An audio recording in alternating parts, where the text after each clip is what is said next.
Hey. Hey, hello everyone. What? Okay. Hello. Hello. Hi, I am Simon at Wandering DM. Welcome to our last episode Now, qualify Finale. that, please. of our first season Thank you. Thank you. of Dragon Age: Yeah. The Search for Enders. Before we introduce the cast for, I want to say the last time, but that's not true.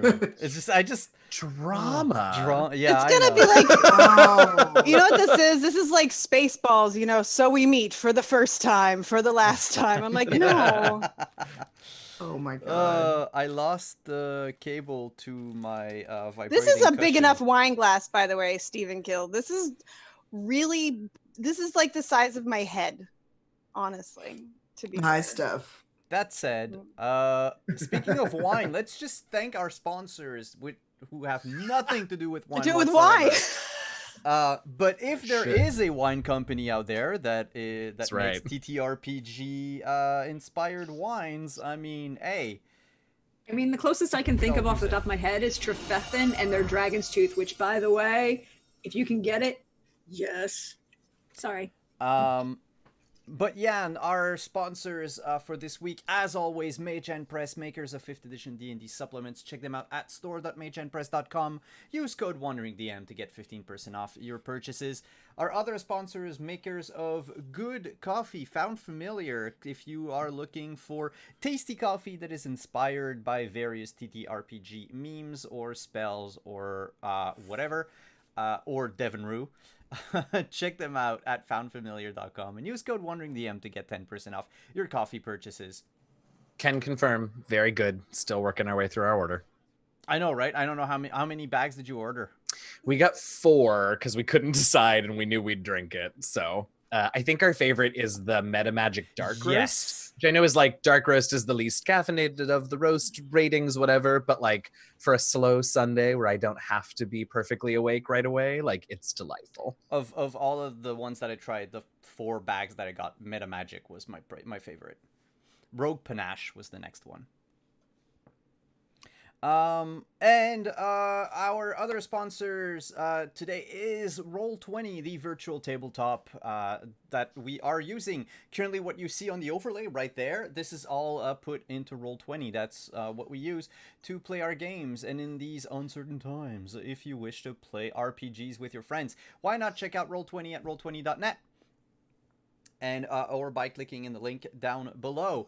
Our last partner this time, not sponsor, but partner through the Diceomancy program is, of course, Level Up Dice. We all know that we can't really sling physical dice, but if you collect them, or if you want to stock up on some new fancy dice before the stay-at-home is over, check out Level Up Dice, the purple torch down below, or the link in chat. They make dice out of metal, stones, and semi-precious stones. I have them, I love them, and I would get so many more if I had room for my dice. I need to actually get a good dice bag. If anyone has recommendations for good dice bags, send them out to me by Twitter. I do. So Then we'll talk. That said, let's go around the table. Tell us who you are, who you'll be playing for this season finale. I, of course, am Simon. I'm playing Harold, the sweet gray warden, completely innocent and uneducated in the ways of love. That's actually true. Damn it. He doesn't really know how to flirt properly. He's awkward and I love him. cold cuts. Huh? Unless it involves cold cuts. He's been quite productive so far. He's been trying a lot of things. He's been learning from Varric. That explains so much. Yep. And let's go around the table. We'll do it clockwise so that we end with our GM and Tanya can take us away then. Deirdre, who are you? Hey y'all, you know me. I'm at Deirdre on Twitter or Parkscore Thesmophories. You see me around on Twitch, and I get to play Varisa, the sneaky stabby bitch. And apparently, I totally accidentally got hit in the face by Hawk by trying to break up a bar fight last week. Things happen. But then it's Andrew. Yeah, I was gonna say. Hi, sorry, I'm Andrew. I'm playing Bastia, our Ferelden warrior, who gets very, very angry with people when they waste good whiskey. It is just a capital crime in his mind and is unforgivable. So barroom brawl was definitely a necessity in that instance. Are we also recapping last week? Sorry, I missed. Not yet. No, not Not yet. yet. Okay. That's where we'll leave it stand. A strong silent type. Take it away, Kelly. Oh dear. Yeah, sorry, I messed up my webcam and got really distracted, so I apologize for not being able to be seen at the moment. Yes, hi, I'm Kelly. I play Mavia, everyone's favorite bacon-obsessed dwarf. And she started the bar fight. Yes. I would also like to point out that I'm much more comfortable this week thanks to this group surprising me at my door with a brand new like gaming chair to replace my busted ass old one that had no cushion or support left. So I'm very much happy, and so is my butt apparently.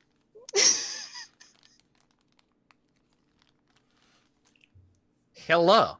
I think it is me now. Yes. Hi, everybody. I'm Eugenio, also known as DM Jazzy Hands. Very excited to be here tonight for just the end of the beginning, as we've said. I'm playing Zalanis tonight, a Dalish elf keeper of a clan of 2, counterpart to D's stabby with my... I don't have a good... We'll figure it out. I don't have a good thing. So staffy is not a thing. It just sounds like I have an infection.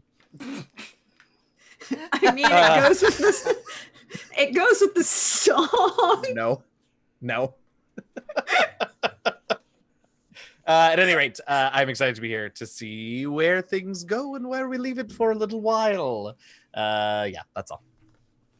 Oh boy, that must be a record. We've been on 3 minutes, and things have been happening. I'm Tanya. I'm your GM and all your NPCs, and mostly Inquisitor Fenris, which hopefully you all are enjoying my portrayal of Fenris and the shenaniganry we're getting up to. So what's become custom now is everyone recapping kind of what they did the last week, because it helps the audience and your GM in case I got something wrong in my notes. And it's just fun to go back and see what we did a week ago. So who wants to start? I can go. Salami, bar fight. Abandonment issues. That's my life in 3 words. Well, 4. No, so after a torrid night of passionate romance and multiple baths between Harold and Fenris, we... Actually, it was more of an afternoon, I guess. Because then I headed to the tavern, the Herald's Rest, and we decided to... I decided to be a little mean to Hawk. Well, Hawk was a dick first. And just as, sweet revenge, I decided to take one of my used slice of salami and stick it to his back. He did not take it well. Apparently, so is my girlfriend, because she's staring at me like, "What the fuck?" No, wait. I don't think that you clarified that it was salami that had been used. How do you think it stuck to his back? But how is it used if it was just stuck to his back? If maybe what you said last week was a slice of salami, which is an entirely different thing than we're doing now. Yeah, it was a used slice of salami. Maybe I might have let him punch the shit out of you then at that point, because that's just rude. Well, needless to say, my friends came to my help and started a huge bar fight because they care about Harold, despite him being an absolute idiot. Insert Kelly singing the song about bar fights that she doesn't actually know the words to, so she just bops around. What's that Barroom Blitz song? It's whatever. I don't know. It's a song. And the fight kind of ended with Fenris getting a face full of tankard. So while Fenris was getting patched up by Zalanis, Harold went out after Hawk to get some more information about what Hawk said about the fact that Fenris would leave him as he did all the others. Because, well, that sort of struck a chord with Harold, and for some reason he believes Hawk. And that's what happened with me. Zalanis got scolded by Verisa for doing her job.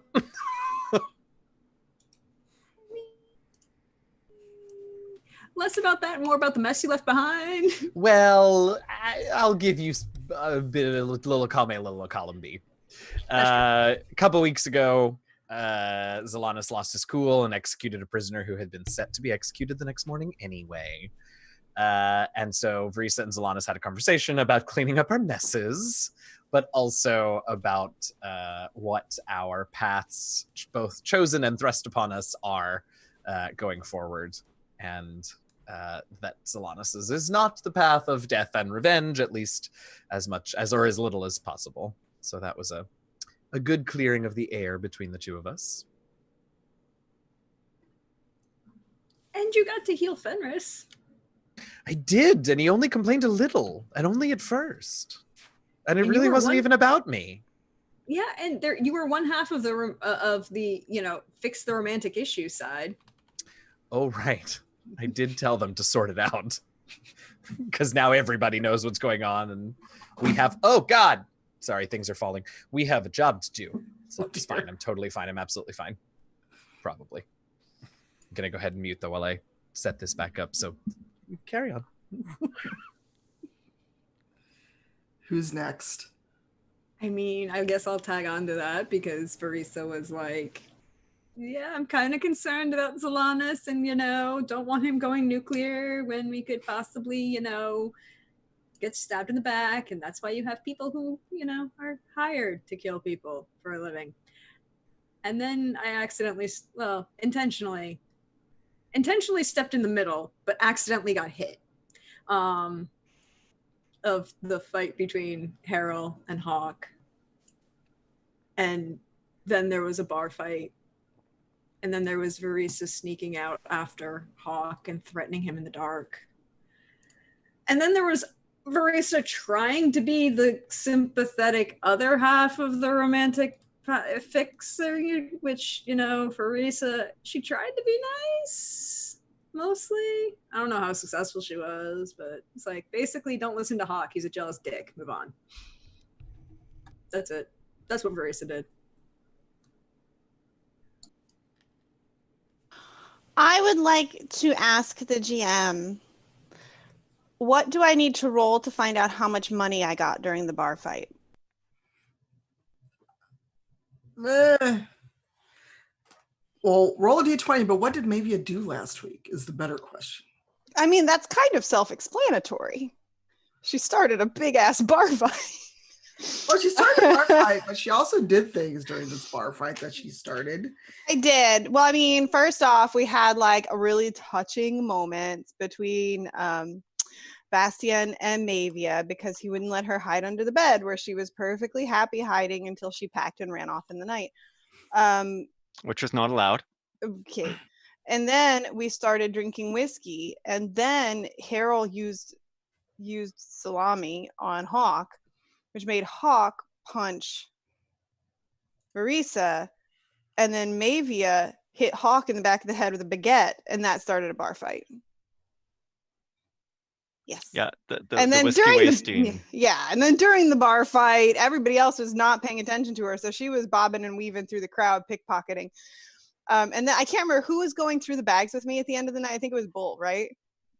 Yes. Like somebody who didn't give a shit that I had just stolen a lot of. No, Well, Bastion Oh, actually asked what Bastion your was? take was. Oh, Yes. okay, good. Oh, that's right, because I was surprised that you asked, because I was like, oh, but you're the good guy. Yep. But Bastion also made sure no one noticed you. It's if I true. recall. Bastion did, and actually so did Zelanis. Zelanis in the corner, like, did a distract. So that I wouldn't get noticed, because as usual I rolled shit. But yeah, that's pretty much what Mavia did. Start bar fights, drink, try to put maps back together. Yes, that was a critical one. Yeah. Get thrown under the bus by Simon on Twitter. You know, like you do. It's just things. Yes, you stop pointing. I think that's it for me. And I rolled a 14. Does that mean I get like 14 gold or 14 whatever's more than gold? No, it means you get some sovereigns, which are I believe the currency in Dragon Age. I could be wrong. I have to look it up because I forgot to grab my book before we started the stream. But I will tell you during the break. But yes, you got good money. Good deal. I will tip Zelanis 2 of them. And I will tip Bastion 6 of them. Nice. Because sovereigns are made of gold. Yes, she's trying to buy friendship. Okay. Fair enough. Well, she doesn't really have to buy it. Bastion did spend some time talking her out of running away this time. It's true, but that's how her mind works. And you don't break habits of a lifetime in 10 minutes. We get it. We get it. However, in terms of what happened, Bastion did take some time to speak with her and do everything he could to make Mavia feel part of the team and that she should not leave. Follow up with bar fight where Risa getting hit, the whiskey getting spilled, and Hawk just being a pure ass prick. It just all led to the punching and the brawling and the I remember distinctly, I believe, that Bastion took a direct swing at Hawk because of everything. And then Mavia did her thing. And then as soon as that was done and people were trying to kind of not notice whatever, I think it was Harold and Verissa having a conversation, I picked Zelanis as being the more intelligent person in the group and therefore grabbed him to try and help us figure out this map thing and how do we line up the map pieces. So that was the focus towards the end there for the 3 of us. And we had a lot of whiskey. So I believe the last thing we had tried to decide was it up, left, down, right? Like we had no idea which way was which. Exactly. Okay. And then I believe as the evening ended, Fenris and Dorian walked out. They were chatting about what you couldn't tell because Fenris was tired of everybody at that point. Well, I know that Fenris took Harold home and Dorian, I think, went after Hawk. No, you mean... Didn't you go after Fenris? Well, he went after Fenris and then Fenris came back because then they were sitting with Zelanis getting healed. And then Fenris took Harold to put him to bed and he was going to go talk to Hawk. Right. And I thought Dorian followed at that point. Like Dorian went with Harold. Probably.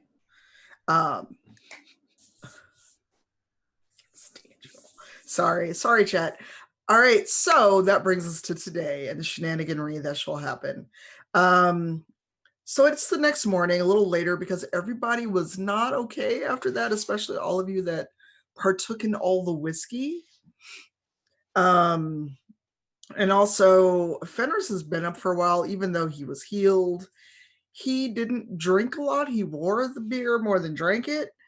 But he did have a rather blistering row with Hawk first thing in the morning because Hawk wouldn't let him in when he went to his room because he was both shamefaced and angry.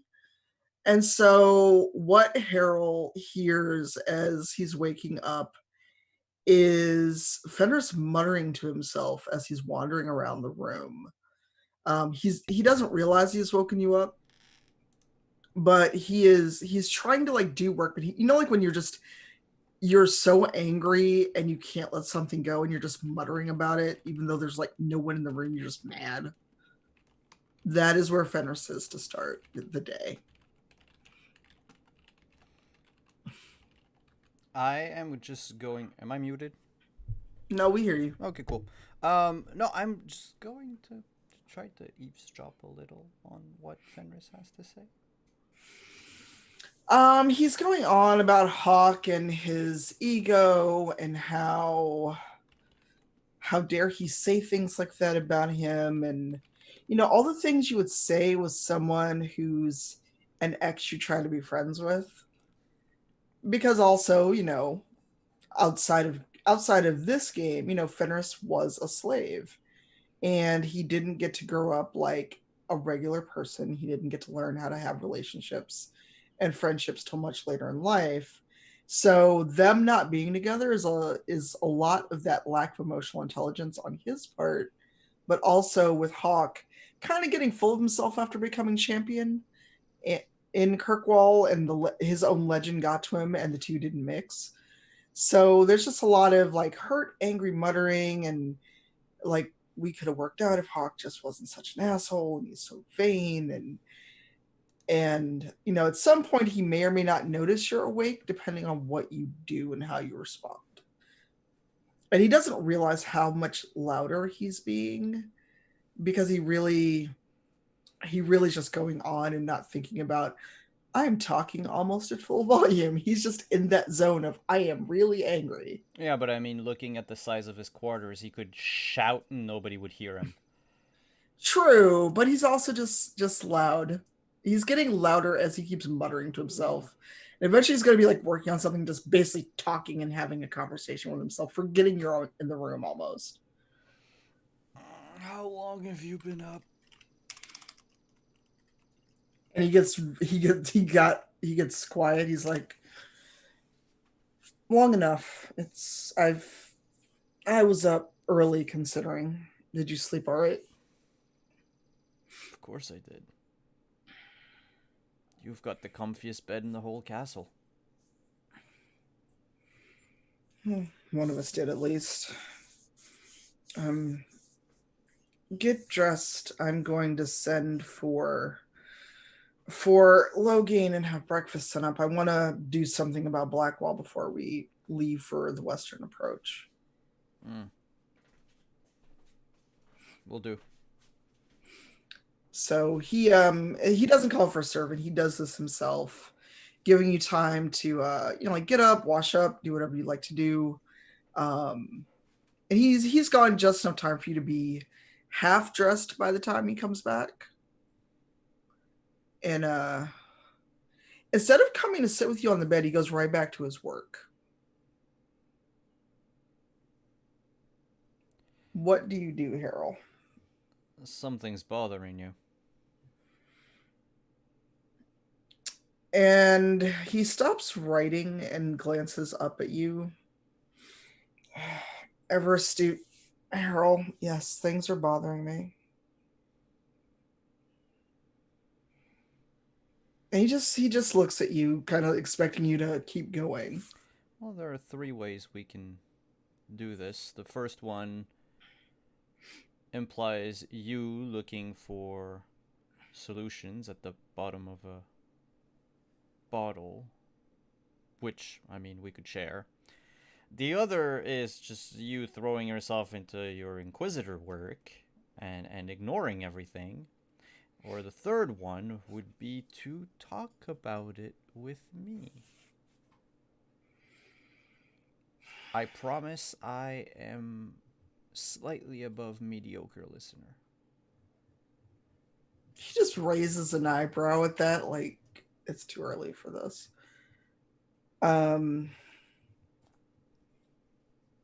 After we deal with Blackwall, I don't want to go into that being angry or hurt more than I am.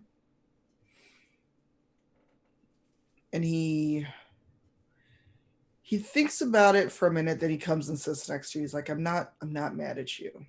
I don't want you to think that.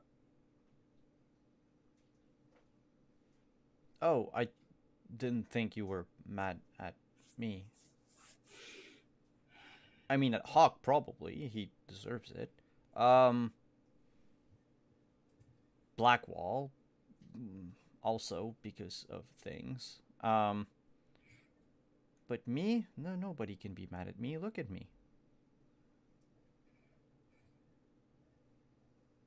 And he looks at you. He's like, You're trying to make me feel better, aren't you?" I mean, is it working? My people skills aren't as sharp as my blade, but I tried to work on them. You're getting there. It's just I'm not my best this morning. And before you can really get into this conversation, there's a knock on the door. And it is Logain, and behind him is a servant with a tray bringing coffee and breakfast. No deli meat, but pastries, fruit, and bacon. Oh, we're doing this with pastries now. All right. Brings a whole new definition to stuffed, but Doing what exactly? Do not ruin pastries. So what kind of pastries are they? No. Some things are sacred. And also, Pastries Fetters are is- sacred. and Fetters is like, in front of Logain, in front of our Truly. pastries? Is The Harold salad? still only half dressed? Also, yes. I didn't. Well, well, I my apologies. I was told to come as quickly as possible, but why don't I give you all a moment? Oh, you, Siva, you've seen a half-naked elf before. I just need yes, to but- put a shirt on.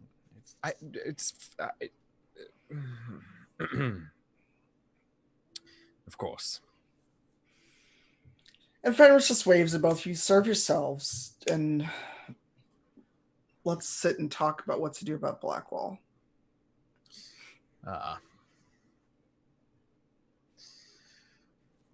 Well, for my part, the two of you have spent more time with him than I. You, in particular, Harold, do you believe that he has the makings of a warden? He knows how to fight. He's sturdy. You know very well it takes more than that. He's seen the world, or at least parts of it. Whoever he was before, he's either running away from something or trying to reach something. It's my opinion, anyway. Not unreasonable. And yet I have to wonder why he decided to pretend to be a Grey Warden. He had to know that eventually that ruse would come to an end. Without the abilities that the joining confers, there was no way that he would be able to keep up the charade forever. Perhaps he thought he would fake it until he made it. Quite the turn of phrase, and yet I maintain that either he is a fool, or he had some other reason. I never questioned him about his reasons. Not that we really had the time either. I could ask him. I think out of the three of us, I'm probably the one he trusts the most. At this point, perhaps his reasons are immaterial. The fact of the matter is he spent quite a long time impersonating a Grey Warden, a serious enough crime, if we were to leave out the fact that the person that he lied to was the Inquisitor himself. But has his lie or hurt anyone? For my part, we cannot allow a precedent of individuals feeling free to masquerade as Grey Wardens. But your question is better answered by the Inquisitor. Has his lack of actual Warden abilities ever proven troublesome for you or yours? As of yet, no, but there's also the fact he basically lied his way into the Inquisition. or the man that we were looking for was never a warden, and this was all a lie. And if nothing else, I cannot abide a liar, especially in a time like this where we need to have people we can trust at our back, be it here in the fortress or on the field. So, if you will not take him into your ranks, what is it that you would do, Logain or Harold, with someone who has pretended to be a warden? Because surely that has to carry a hefty penalty. I've said my piece. If he does not join the ranks of the Grey Wardens, he cannot be suffered to live. Impersonating one of our numbers to the Inquisitor for this long, precedent cannot be set. If he is capable, if he is worthy, and if he agrees to attempt the joining and survives it, then he will join our ranks, and I will keep an eye on him. He will be sent where he's most needed, which perhaps, given your feelings on the matter, Inquisitor, is not here in Skyhold. But all of that assumes that he's willing to attempt the joining and then survives it. That is true, and if he outright refuses... Then for me, the choice is clear. You are, of course, the ultimate arbiter of justice here in this place, but as the senior ranking warden, I could not give you any other guidance other than to remove him from the world. So to kill him? His crimes are serious. You said so yourself. Oh no, I just wondered why you wouldn't say kill. I've seen a lot of death in my time, Inquisitor, as have you.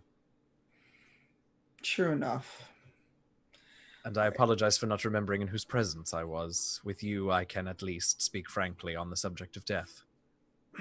True. And it's early and we're in my room. You don't have to be so formal. I suppose not. At that mention, Harold stuffs 2 pastries in his mouth. Fenris he's like one eyebrow was stuck in that quizzical "what is wrong with you" face, because Harold is acting very strangely considering yesterday. Yeah, Logain's just watching you because he does. I mean, you know Blackwall better than he does, so he is looking to you for, to be sure that it's not a mistake to invite him to attempt the joining. But now you've just really confused him. So, right. Look, sorry, I got very hungry. You said something, Logain, that, sorry, Commander, Captain. Shit, out of character, is it? It's Commander. It's Commander, right? Yep. Yeah. Commander. If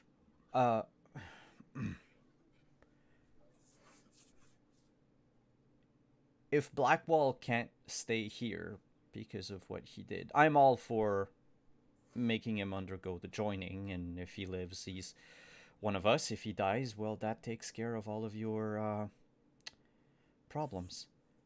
But I think that there should be a warden presence here in Skyhold, and I believe that if Blackwall can't do it, I should, since I have and I look to Fenris and back at Logain, I have a incentive to remain. Maybe I should be the warden connection and ensure that that there's a warden always present at the keep here. What about that?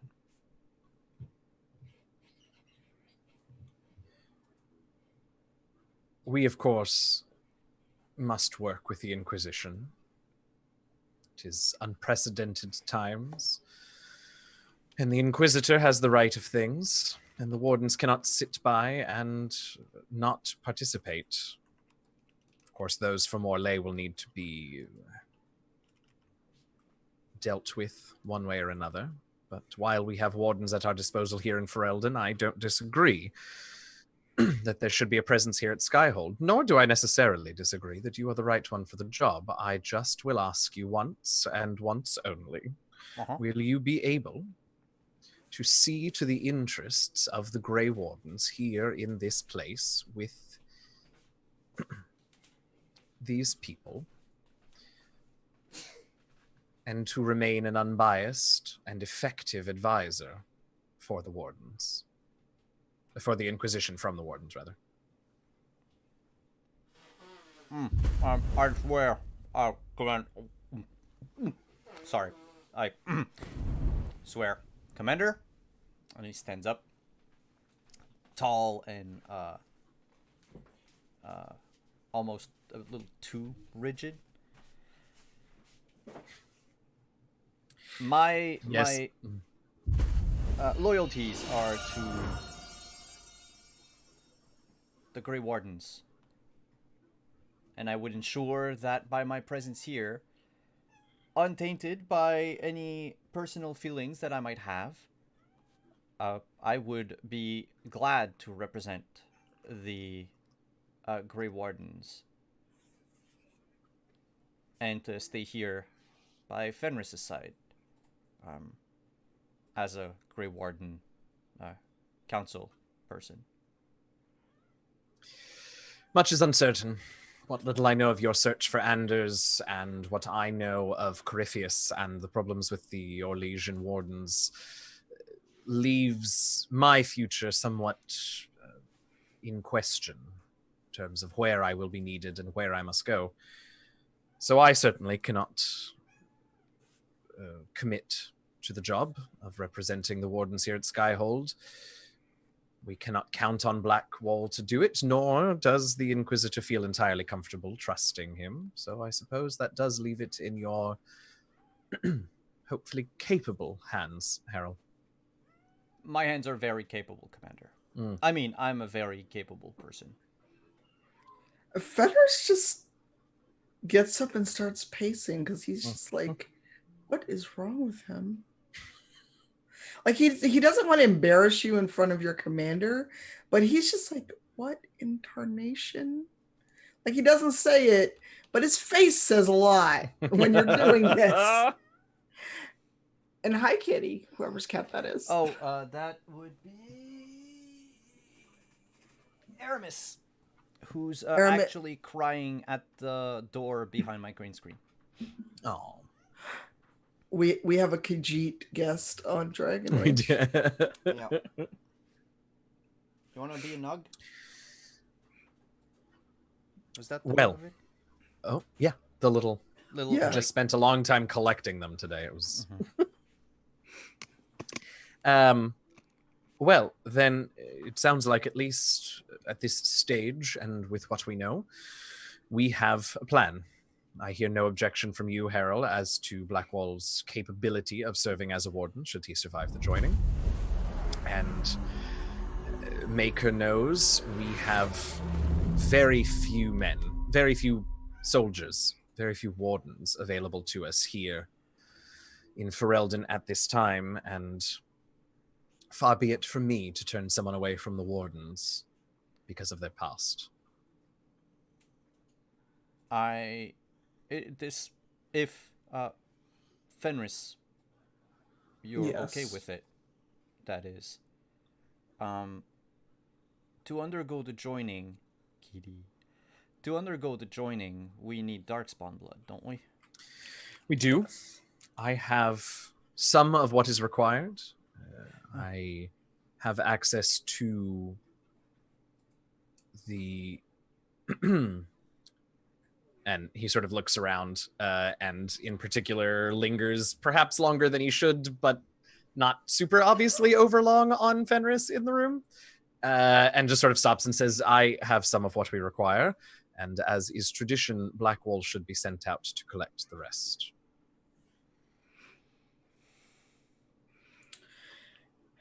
Fenris notices that, and he just smirks. He's like, "It's warden business. I get it. In fact, why don't you two go do what you need to do and find Blackwall? Mm.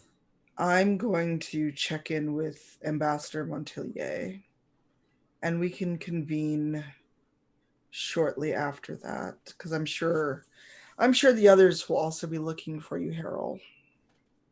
And we can talk after you've found Blackwall and made your offer. Talk about what?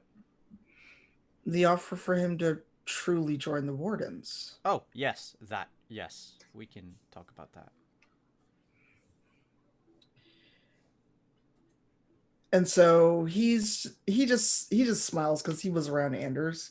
So he figures that this is some warden business I'm really not supposed to know about, because sidebar, you're really not even supposed to know about the joining. I was just gonna say, even like mentioning the joining was about as far as Logain was willing to go, but as soon as Harold mentioned the Darkspawn bud, he was like, "Oh, for God's sake!" But Harold doesn't really know these things. No, I know that. Player knowledge versus character. Right. So if anyone else remembers that Sir Jorel refuses to take the joining, and Duncan has to shank him because you're not supposed to tell these secrets. Right. So it would almost be worth it for Logan to be like, Harold, you talk too much. I got to kill your boyfriend. Sorry. Oh, I would love to see him try. Oh, we could do. Oh, I mean, now to be fair, Fenris is more than capable, but that would be hilarious. boy. But you'd also like kill the one person who can close the rifts in all of Thedas. That would suck. Right. That would suck. But we could let this much go. Oh my God, we could so write that though, like a one-off silly thing. But also, let's not get too sidetracked. We only have 3 hours. So, Harold and Logain, is there anything else you want to discuss with Fenris before you go to find your wayward fake warden? No, I don't think so. I mean, this is really, there's plenty that Logain is going to need to deal with with Fenris at some point. All the stuff about the Orlesian Wardens and Gryphius and ultimately Anders, but this is a thing we can deal with here and now, so let's latch on to that. So yeah, no, I don't think so. All right. Well, he turns, he's like, if there's nothing else, then I suggest we all get on with our days, and I will see both of you after you've made your offer to Blackwall. Inquisitor. Warden Commander. Commander. Warden. Fenris. Harold. Lucky. You're not there. Brad? Warden Commander will do. Come along. Dr. Scott. I can't stand you. Doctor. All right. Oh, I'm shiny tonight. That's what you get. Oh my That's God. right. My cat is shedding so much. She shed like all over me. While this shenaniganry is happening, let's check in with Bastien, because you have not. You had an interesting night, and you were also very angry about the spilled whiskey. So what did Bastien get up to? I am curious, both as a DM and as other characters. So Bastion, given the mess that was left behind, he's not the kind of person who likes leaving things messy, or like, if he does something wrong, he's gonna try and turn around and fix it. He's not just gonna leave people stranded or leave everything as is. So he would have, despite having imbibed a serious amount of alcohol, put some effort into helping clean up and kind of get things back in order, at least as best as he could. Likely after that, he would have found his way back to his room to just pass out and that would pretty much have been it. Well, it is the next day. Are you still passed out, or? What time of day is it? It's, I don't know how time works in Thetis. Probably about 10:30 in the morning. So likely Bastin is just actually he's already up. Unfortunately, he has a habit of waking up at the crack of dawn when he drinks seriously. And so he would probably be trying to nurse the hangover down in the hall, eating anything greasy and drinking lots of coffee. Okay. Well, while you are doing that and trying to get over your hangover, Zalanis and Verisa, what are you up to the next morning?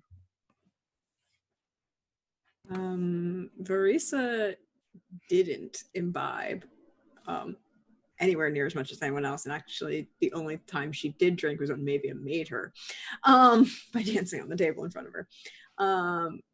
And she's been up, at her usual very early morning, and probably found the archery range and was just shooting target after target. Is Mavia angry or just up and awake? And Verisa? Yeah. Up, awake, not angry, but she had, when she tried to be the other half of the fix the bullshit Hawk caused, Harold had a throwaway line that reminded her and kind of pulled her back that she failed to keep Zalanis from going off. And that was just another reminder of her failure. And so it's just practice and regimentation and just venting her frustration, and probably also scaring a number of the new recruits at how that level of repeated motion is good, but when you get going so far and you're oh, don't mess with them because they're just firing that many times. As you are continuing to decimate the poor dummies, you hear a lovely Antivan voice behind you. And what could those training dummies have done to you so early in the morning? Practice. And how are you? I was going to come out and do a bit of practice myself, but I think you've murdered all of the practice dummies. You always want to make sure they're still dead, though, right? An actual living person, yes. Practice dummy, not much good if it's in pieces on the ground. That's true. And I do think I've exhausted my own emotions for the day. Yes, I'm familiar with that. And Zevran just smiles at you, and he starts to wander down toward the dummies and starts pulling your arrows free to return them to you. And also, he is impressed with the ways in which you have managed to almost stack arrows in some ways and almost get a bullseye, but not manage to break or fray any of your arrows. No trick shots of splintering 4 arrows together. It's just a waste. So he pulls the arrows free that he can and brings them back over to you. And he's just smiling. Not that assassin, I'm trying to get info out of you smile, but you're on par with a crow smile. Not bad for their own supplies. No, pretty good. Not bad. And he starts to hand them to you, and he waits for you to try to take them. She'd go to reach for them and then see what he's going to do. And he just smiles and he hands them. He does give them to you. He's like, usually such trickery is entertainment for me, at least the first time. But we both know the tricks are only pure entertainment. We're going to try and see if you can top that. Well, first we have to put the dummies back together. Care to join me? I guess I should clean up. One wouldn't want to leave a mess lying around after one's vented their frustrations. I heard that. Zevran just nods. He doesn't say what he's thinking. He just nods. And between the two of you, you clean up and restuff the dummies and he takes out a bunch of knives. And the more knives he takes out, you wonder where he's really keeping all of them. So it does not seem like one person should be able to hide this many weapons. And he just strikes up conversation with you as he's casually throwing knives, but getting almost a bullseye to the point where a couple knives fall out because they can't withstand the thunk of when he's hitting them. So, what has you out here beside venting your emotions? Is there any reason for me to be inside? Not really. Also avoiding your kind associate. I think I displeased him yesterday. My associate. The dear champion. Ah, yes, Hawk. Well, it's about time that someone finally put him in his place. Don't know about that, but I definitely made an impression, shall we say. Well, So you're did he. still here. And she kind of rubs at her jaw. And he glances at you. Did he strike you? I did put myself in the way. Admittedly, I wasn't quite quickly enough to get out of it. I see. And you can tell Zevran's making that mental note to go have a word with Hawk.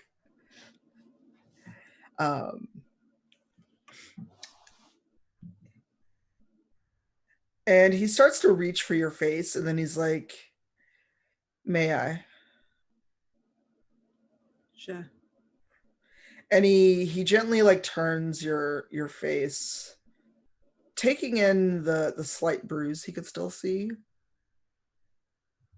Yeah, I mean, she didn't react at the time, but she wasn't expecting to get hit. She just took it. And also I don't think Hawk was intending to pull a punch with Harold. Right. So yeah, he is you can tell when he's kind of flipped over to crow mode. Mm-hmm. And he is making a note of what he's going to have a word with our dear Hawk about. All right. You should get that looked after. The bruise could get worse before, or it could mar that pretty face of yours. Well, I'll definitely get it looked at. But if all you're looking at is my face, then... Well, for right now, that's what I'm looking at. We'll have to schedule a time for you to see something else later then. Well, I did plan to come along on your little jaunt to the Western Approach. Perhaps we can make time then. We could, yes. I'll definitely make time for you. I'm glad to hear it.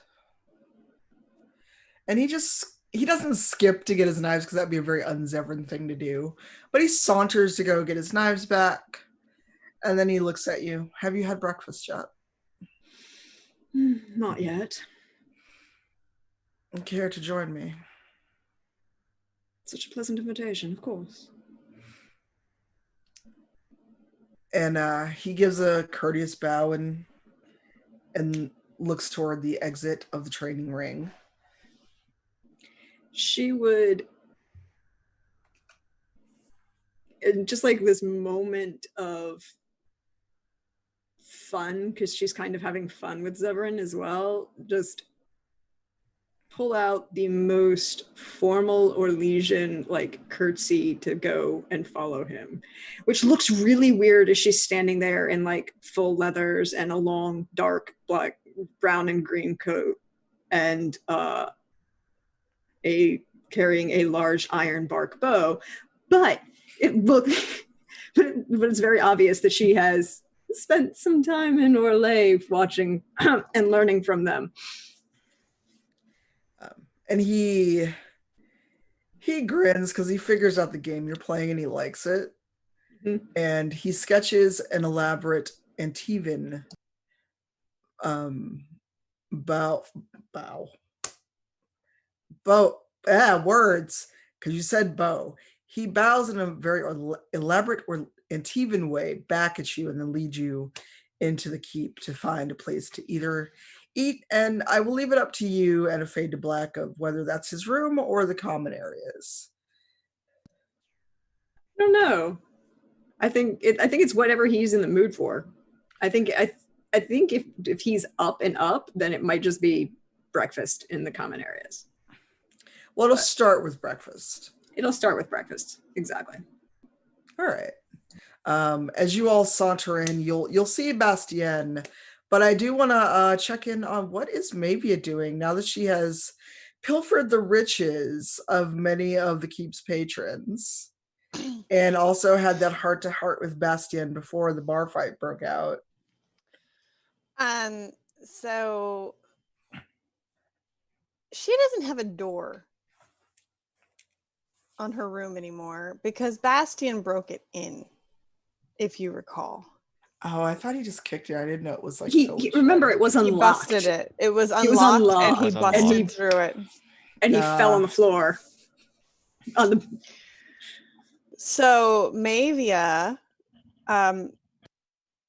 has stacked whatever furniture she can move in front of her doorway. Like she propped the door back up and then like propped the door up with like a desk and a chair, and so that she had a door, you know.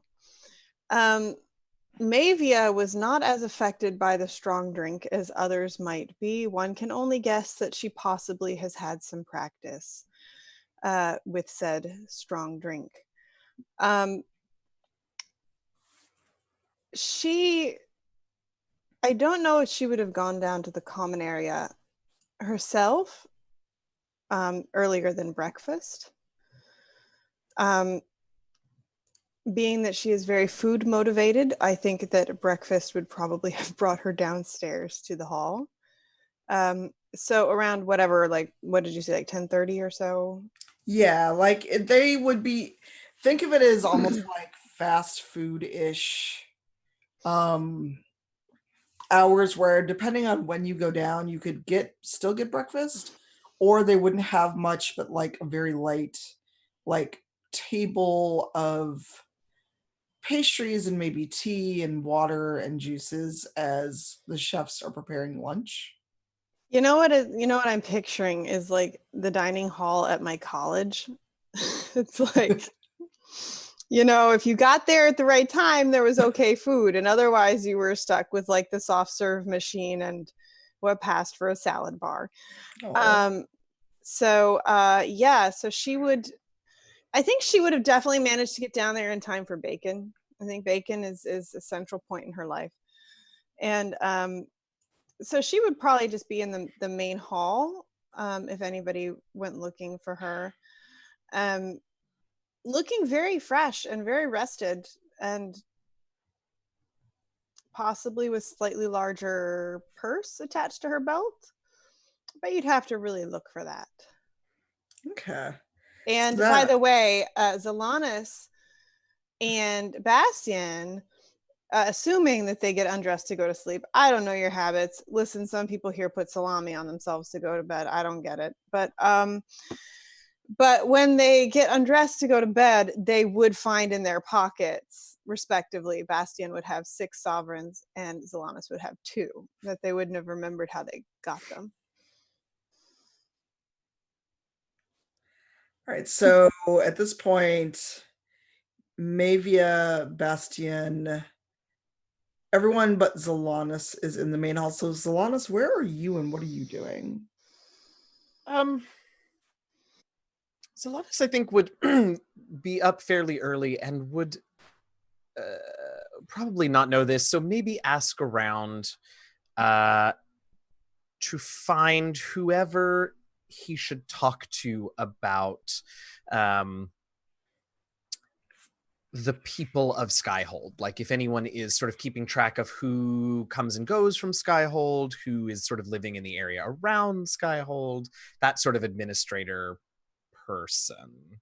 Administrator is downplaying what I'm actually hoping to find, but let's go with that for now. That would likely be, well, depending on what kind of information you want, it would be Josephine, Bull, and or Varric. It all depends on the flavor of info you'd like. My guess is if I was able to root out the type of information that each of them would be able to give me, it would probably be Liliana. Oh, okay. So you want to find the spy master. Or Josephine, but I know Josephine is busy with the Inquisitor right now, so because actually she probably would be closer to what I'm looking for, but I'll do it. I mean, you could still try to find Josephine. I leave it up to you. My brain also short-circuited. You said Bull, Varric, and which one of those 2 women did you say? So Bull, Varric is our dwarven buddy who got joined James literally from Kirkwall by Seeker Pendergast. And there's Lady Montelier. Okay, Lady Montelier is the one that you said. Okay. My brain's short-circuited because I also, when I'm playing Inquisition, have a hard time calling. I know who is who, but I call them by the wrong name all the time. Then, yeah, I mean, Lady Montelier probably makes the most sense to start with then, if she's not busy with Fenris right now. Okay, so if I remember the geography of the hall, when you come down the stairs and you go toward what is the war room, the door's not guarded. It is open, and because Josephine's office precedes the war room. That's right. And I forget if there's 1 or 2 doors before the war room, but you do hear her talking to someone as you enter. I'll go ahead and continue on in, at least until I can see her office and see who she's talking to. Okay, so you continue in, and you see her with that damn clipboard and the candle that never seems to go out, making notes, and then you realize she's talking to Fenris. Because they're speaking at normal volume. It's not like anyone's yelling or anything, and you can't tell what they're talking about. You just recognize their voices. Sure.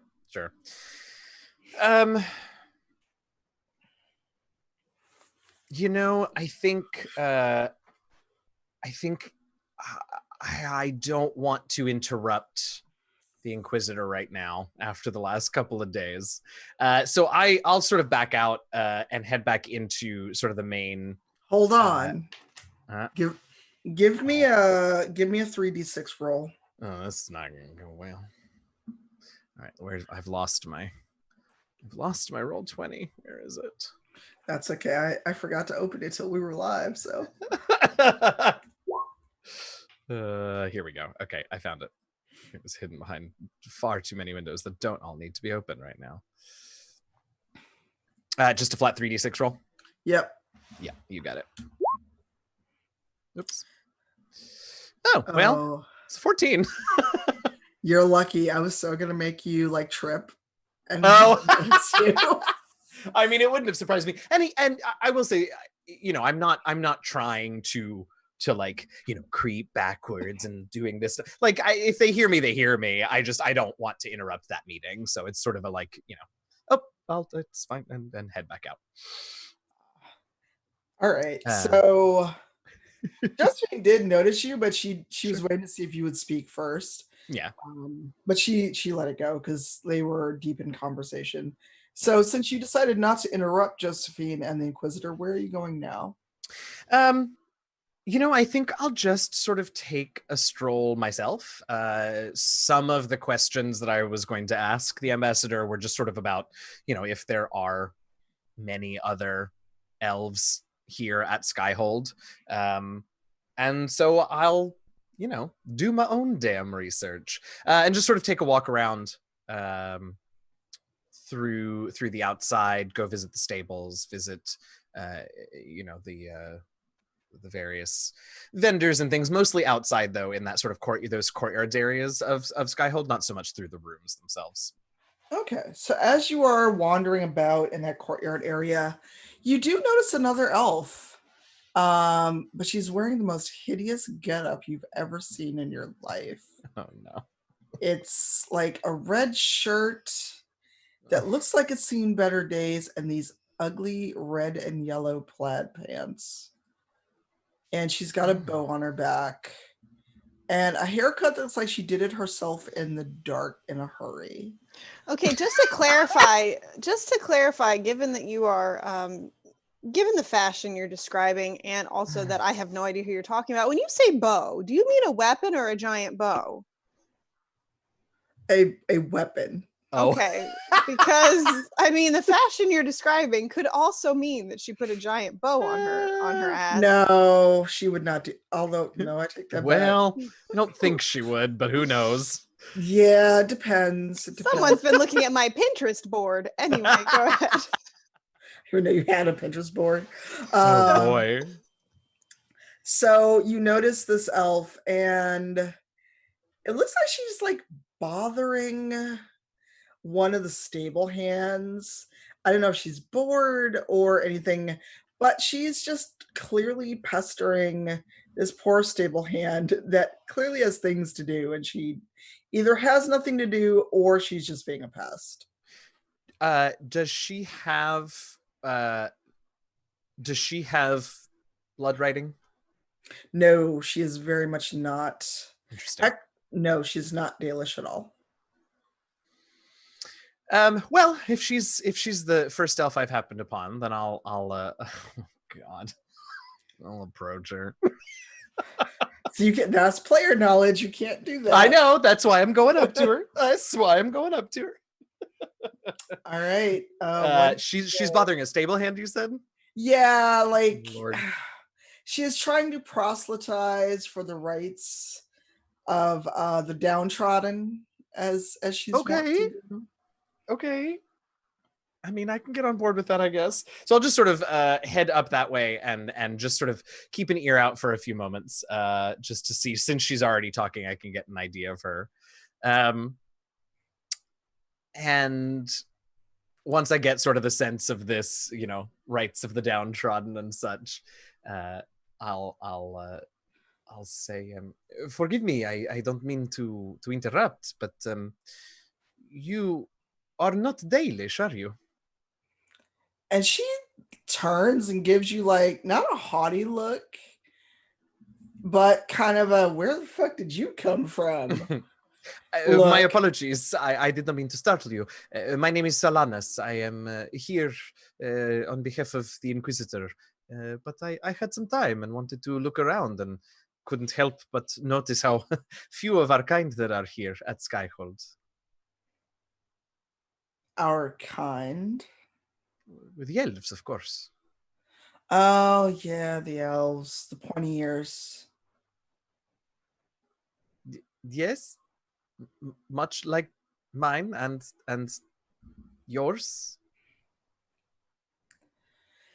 Yeah, she gives you kind of, and this is hard because the people of color here and that are watching will get this when you meet that person that's like, I'm not like those folks. Uh-huh. When it's like, oh, you're one of those kind of moment.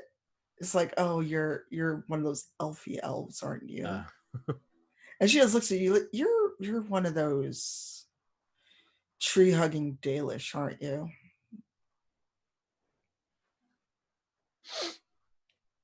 Yes, I suppose that I am. And you then are one of those filthy, street-loving city elves. The streets being filthy, of course, not you.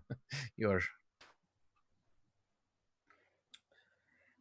And you saw her like out of reflex start to reach behind her. She was probably going for a dagger. Mm. And the poor stable boy has left. He wants none of this. Good. Oh, bless him. Good. Get out, son. He's left. He's like, no, thank you. God, I wish I could do a Cockney accent because that's how Sarah sounds. And she's like, so you are one of the stuck-up prigs of a Dalish, eh? Yes, I suppose that I am. It's a shame. I had hoped to find other stuck-up pricks like myself, and yet I come across an uncouth, ill-mannered city elf. Ah, well, we shall both have to hope that our days get better. What the Inquisitor wants you here for, anyway? I could ask you the same, but I won't. Well, you best hurry on. Those fancy robes of yours might get dirty traipsing around us dirty city elves. Of course. And I will sketch the most ridiculous bow, but like make it sort of make it sort of how someone who doesn't really know anything about the Dalish would imagine a fancy Dalish bow to look. So just like, taking my staff and flourishing it in front of me. In public? You're not there.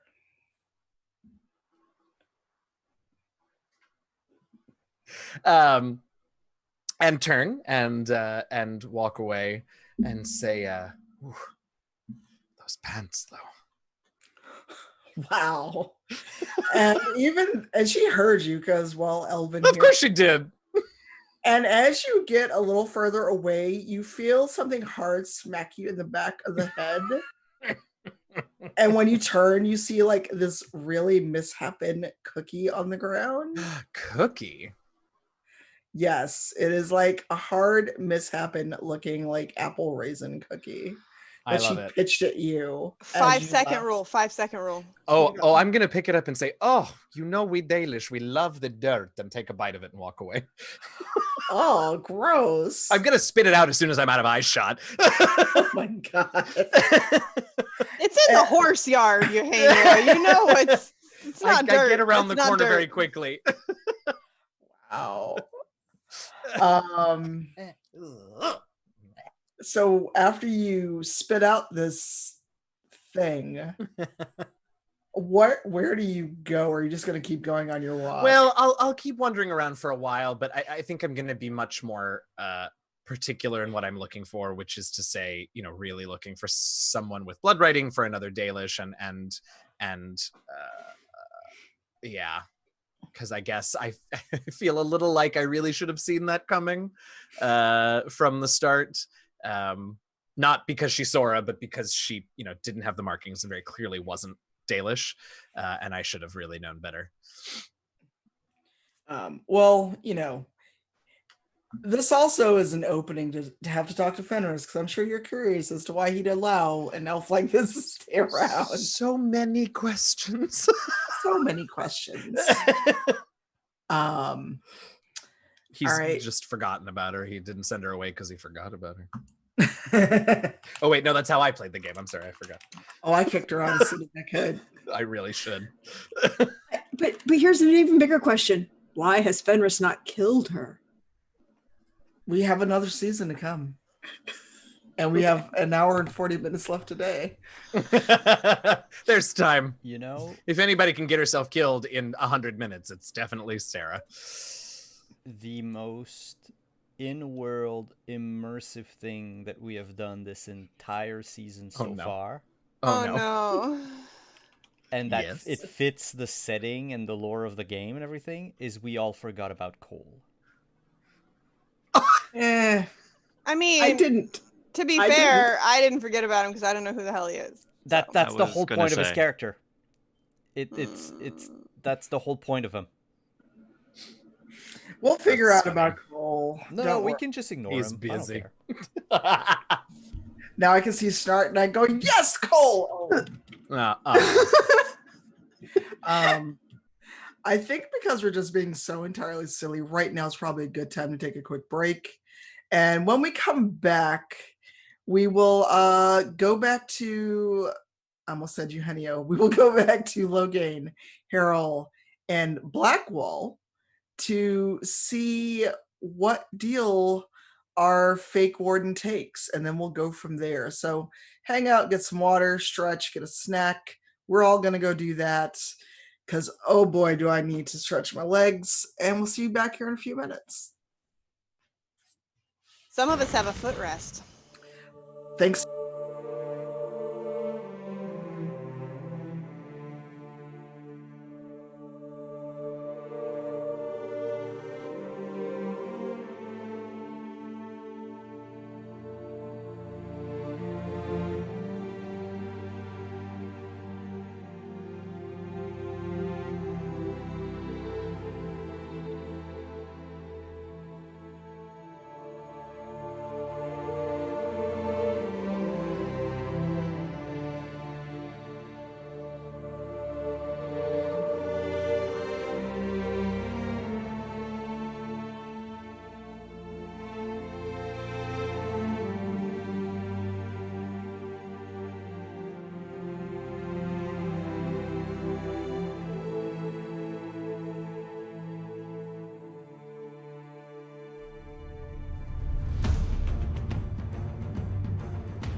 Yeah.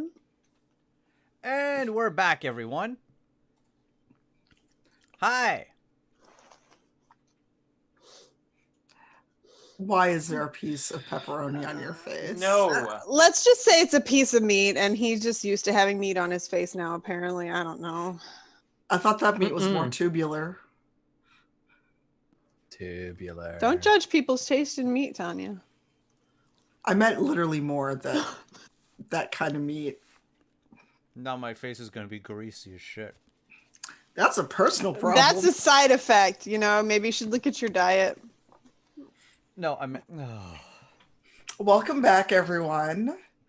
When we left you, Zalanis had met Sarah, and everyone else is in the Great Hall except for Fenris and Harold and Logain, and we're going to pick up with them in a minute. But Zalanis, tell me which way you're going through. When you get back to Skyhold, which way are you kind of walking through the fortress? Oh no. Do I remember? You know, that way. No, I think what's that? Oh, okay. I think just sort of the opposite direction of Sarah to start with. So sort of around to the other side of the open courtyard area. If I'm remembering correctly, there's sort of the area where the stables and the vendors are, and then I think there's like a little retaining wall and a staircase, and then on the other side there's more sort of open space.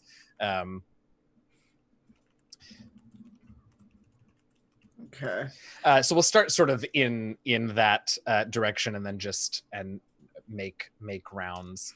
One small note: somebody Yes, has already please. MS Paint drawn Sarah based entirely on Tanya's description. Thank you, Cool for Ninja Cat. Yes. Really? Wait, I want to see where. It is amazing, and it is going to get linked in posted- chat. Yeah. I linked it in chat. Oh, wow. Well, that's but where's the bow on Not her butt? inaccurate. that's a Luke. I got nothing. Although I wish Sarah Boy. had been that brown. Oh no, I thought Well, all of you stopped talking to me, Is it- but instead I just hit mute on the entire computer. Oh, Oh, okay. yes. Wow. Okay. That then. is a Luke. That's a lot. And now I've lost my. Okay, I know where I was I going. know I've completely lost it. Woo. So, Zalanis, as you're walking around and you find yourself back in Skyhold, Mhm. you enter a rotunda that has a desk in the middle, and there's a scaffold, and there's some murals kind of in various states of progress. And as you wander in, you hear a very cultured voice tell you, "Shut the door. You're going to scatter my papers." Oh, yes. No, of course. Terribly sorry. Do I see anyone? Yeah, you do. You see, Okay. as you kind of walk, because you can see like a door straight across from where you are. And I don't know why I'm gesturing. You can't see where my hand is. But basically, like across this rotunda is another door.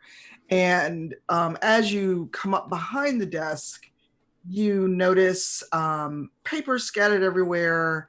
Well, it looks like a mage's staff leaned against the chair that this person's sitting in.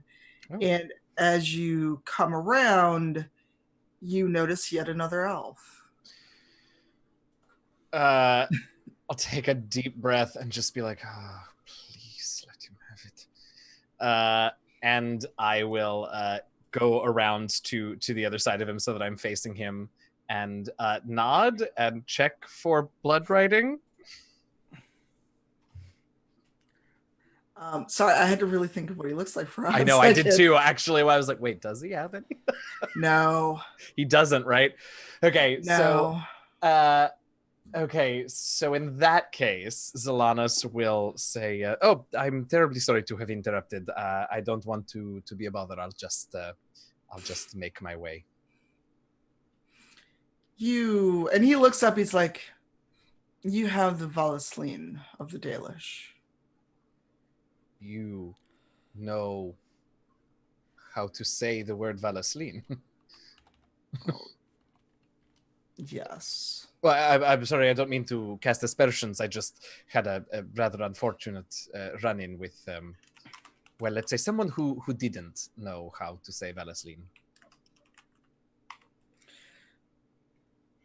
And he's like, oh, you met Sarah. I suppose that I did. Blonde hair, unusual dress, bow on the back. Yes, that's her. Well, you'll forgive me if I was a bit gun-shy to speak with other city elves. Oh, I'm not a city elf. Oh. My apologies. We should begin again. My name is Solanus. I believe we met very briefly, now that I think of it, when I first arrived here at Skyhold. I'm sorry, your name escapes me. Solus. Solas, yes. A mage in the service of the Inquisitor, no? I wouldn't know if it's in service to you, but I work with Lord Inquisitor Fenris, as it was, when it suits me. I understand the distinction and I respect that. Tell me, Solas, you do not have the Valasleen, but you are obviously not a city elf. From whence do you hail? Here and there.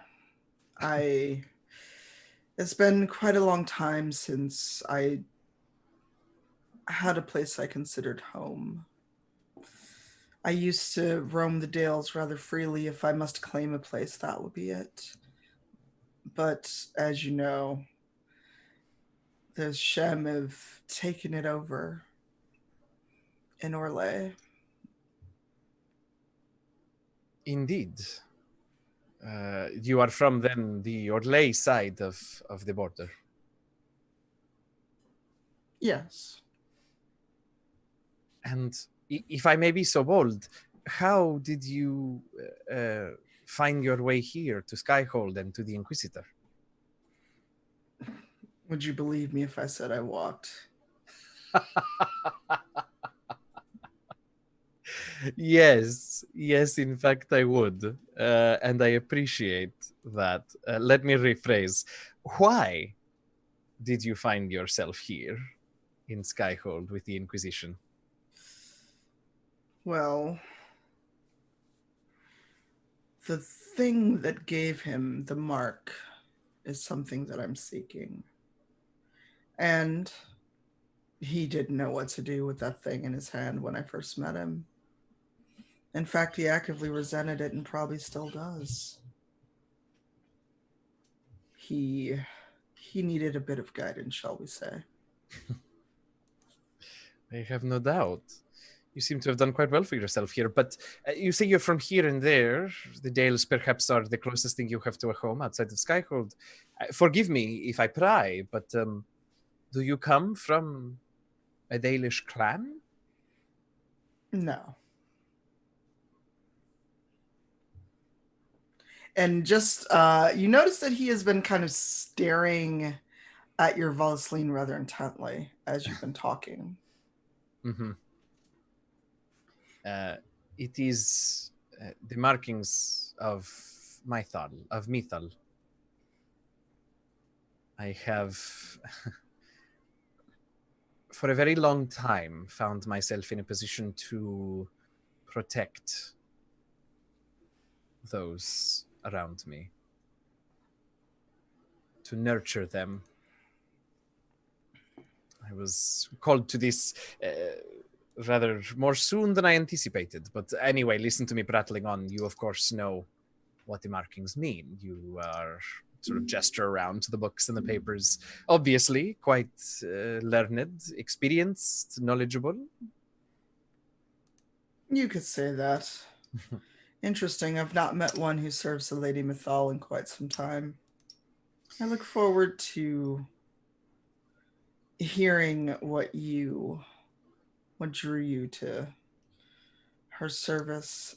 Tell me, the angry elf that sticks close to you, does she also serve Lady Mythal? She does not. No. She. Well, we come to our duties for our families from, let us say, opposite ends of the same line.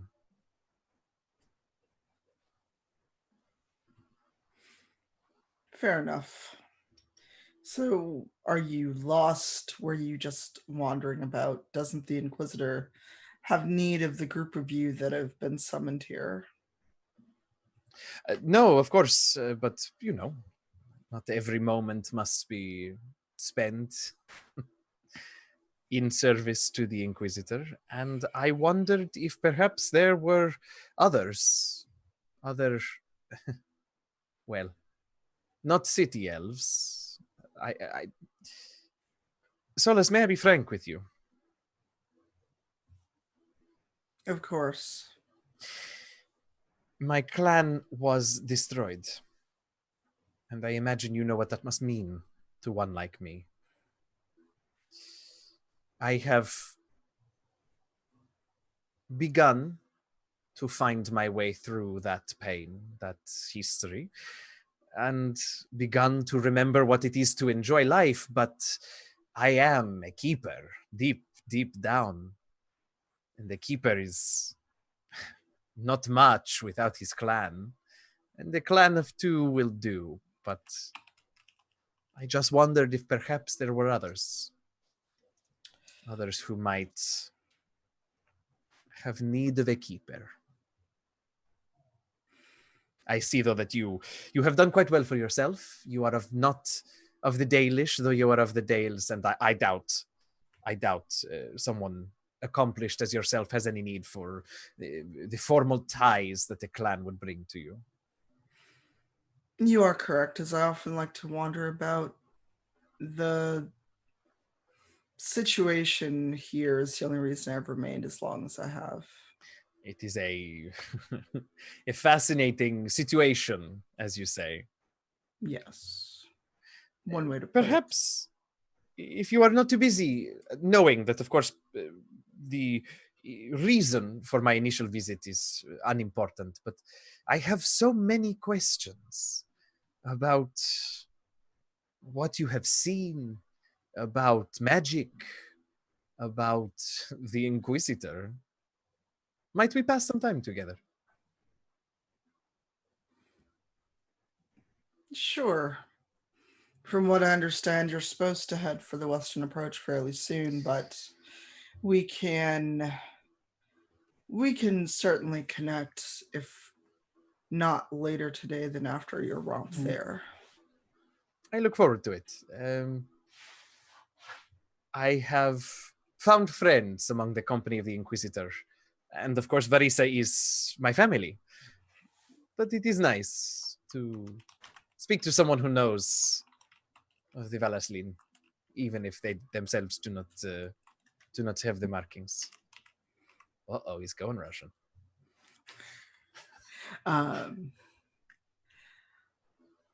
He nods and gives you a respectful tip of the head.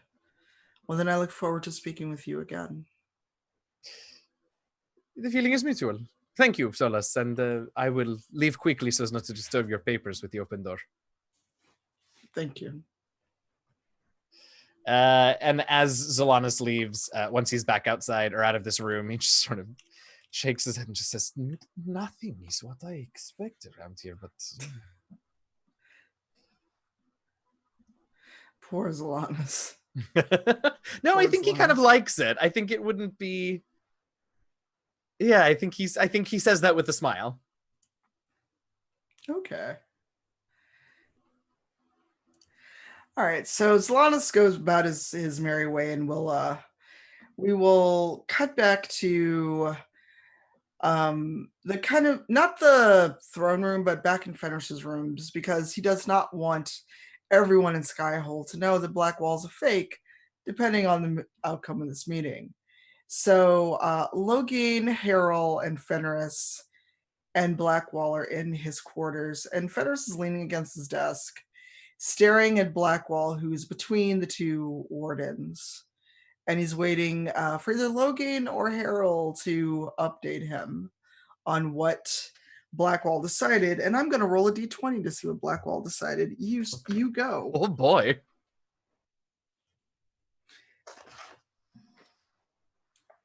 So one of you can start. I just need to find a d20 on my desk.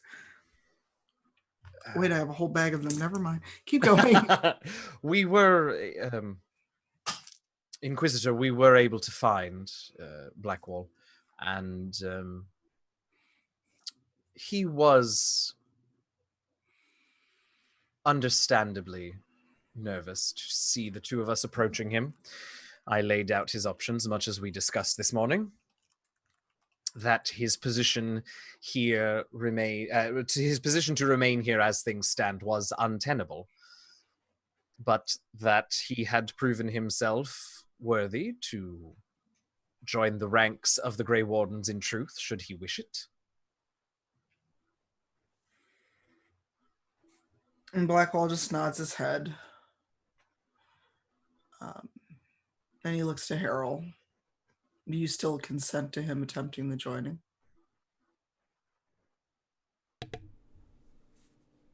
Yes. I feel the most lenient of our two options. At least this way, Blackwall stands a chance to redeem himself. And he looks to Blackwall. And Blackwall has the good grace to have his head down and to look ashamed for what he's done. He finally looks up. If they'll have me and if I survive, I'll be grateful for the second chance. And if I survive, I will also use my true name. And if I don't survive, then as far as the world knows, a Grey Warden died in service, and it doesn't tarnish the Inquisition or my brothers. Does that satisfy you, Loghain and Harrell? Yep. As you say. In that case, Inquisitor, we shall require an empty space and solitude for the remainder of the day to initiate the man here into the ways of the Grey Warden. Right. Ambassador Montelier has set aside a room for you. If you cross over near where Dorian is usually by the library, there is a quiet room that sometimes is used for study or for meetings, but we've made sure it's clear for you for the rest of the day.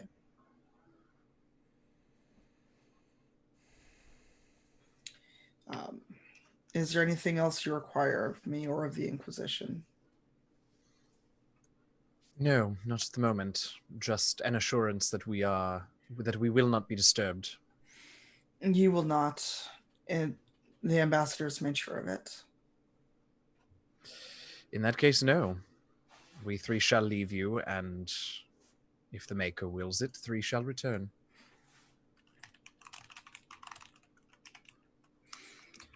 As you will. And he looks at Harrell almost if he's wondering if Harrell will say anything else or if he will just leave and perform his duty. Harold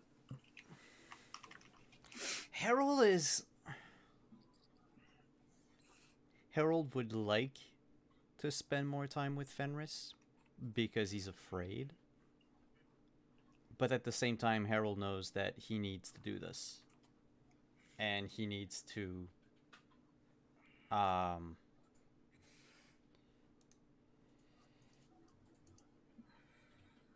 attend to the joining. Um,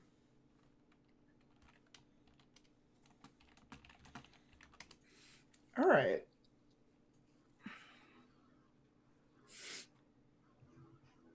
He looks at him a little expectantly, but then he remembers that duty must come first.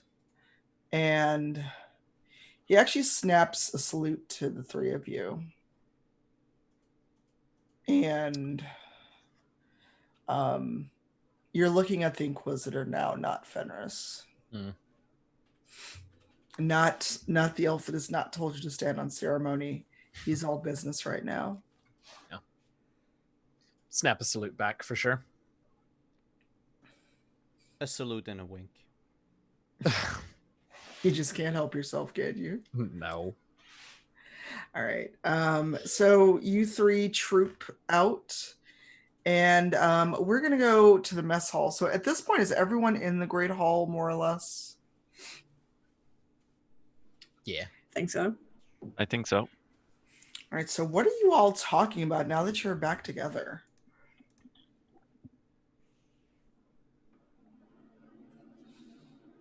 You're Kelly muted, being on mute. Dang it. Crap. I unmuted myself with the computer and forgot to pull the mic off the headset.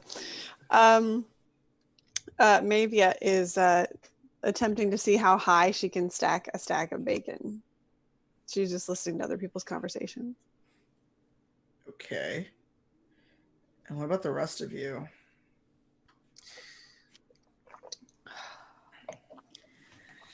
I mean, did Zevran join us for lunch or did he go off? He is back after having had a word with Hawk, and he has that very self-satisfied grin. Okay, yeah. I think Varisa's watching Mavia stack bacon and turns to Bastien and just kind of asks, has she tried inverting it? It'd get more height that way. Not yet, no, but just watch. It's great. Just watch her go.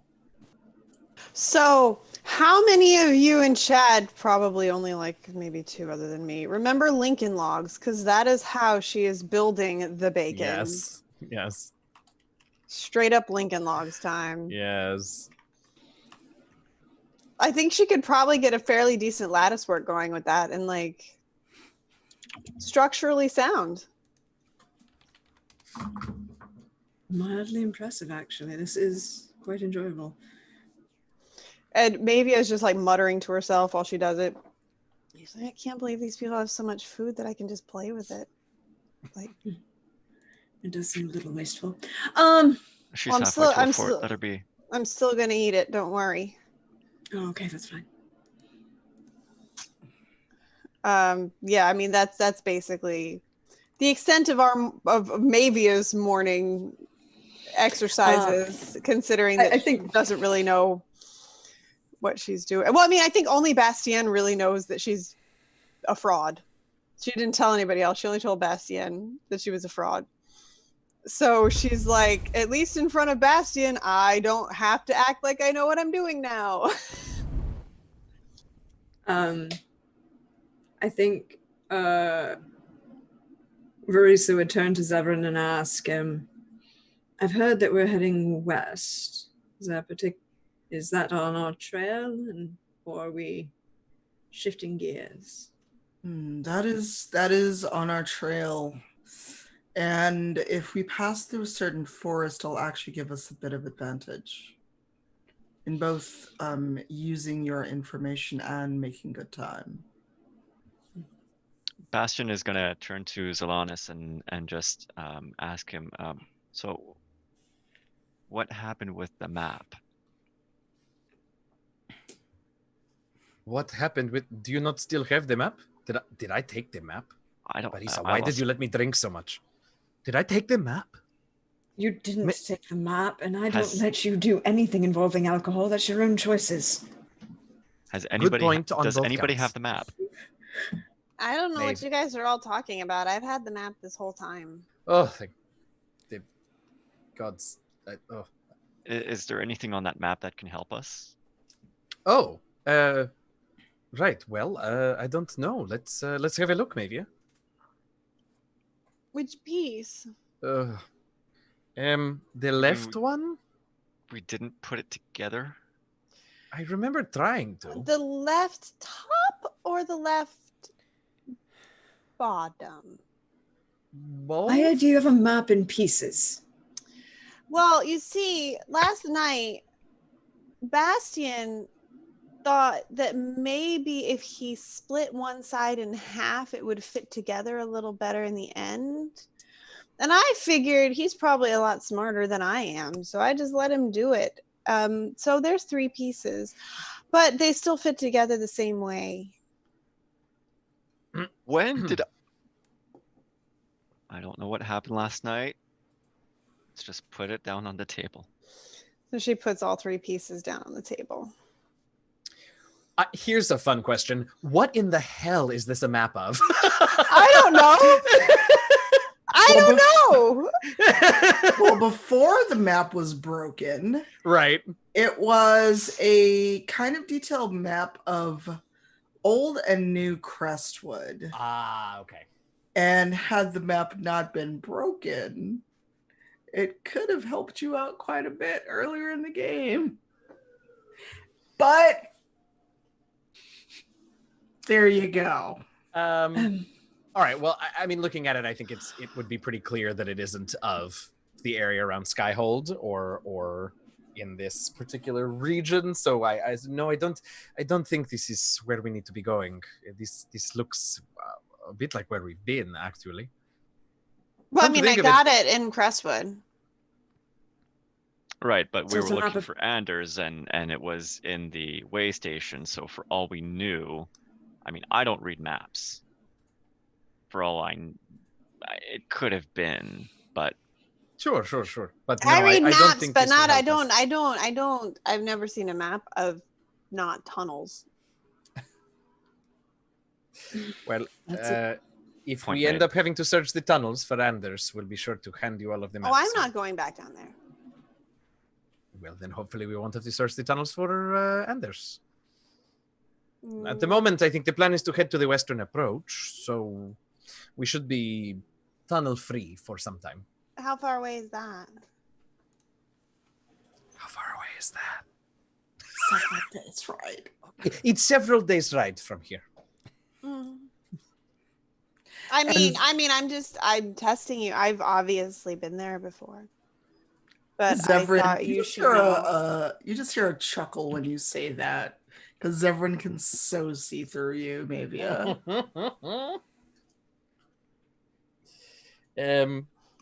Well, Were you invited? Who are you? Were you invited to my breakfast party?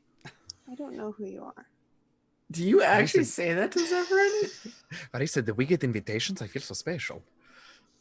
What was that Transylvanian accent you just I did? don't know.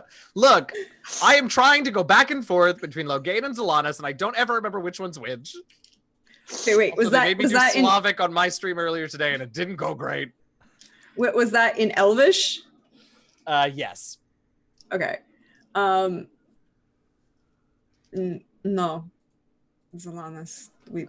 The invitation was being here and having the Zalanas. This is Zevran. Zevran. Yeah. This is Zalanas. I believe we might have met very briefly Mhm. yesterday before events occurred.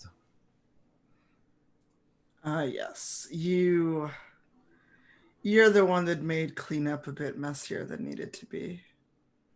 Something tells me you weren't one of the ones doing the cleanup, though. Me? No. Yeah. And he just sits there polishing a knife, looking around the table. So you're the group that Fenris has brought to look for our wayward friend, eh?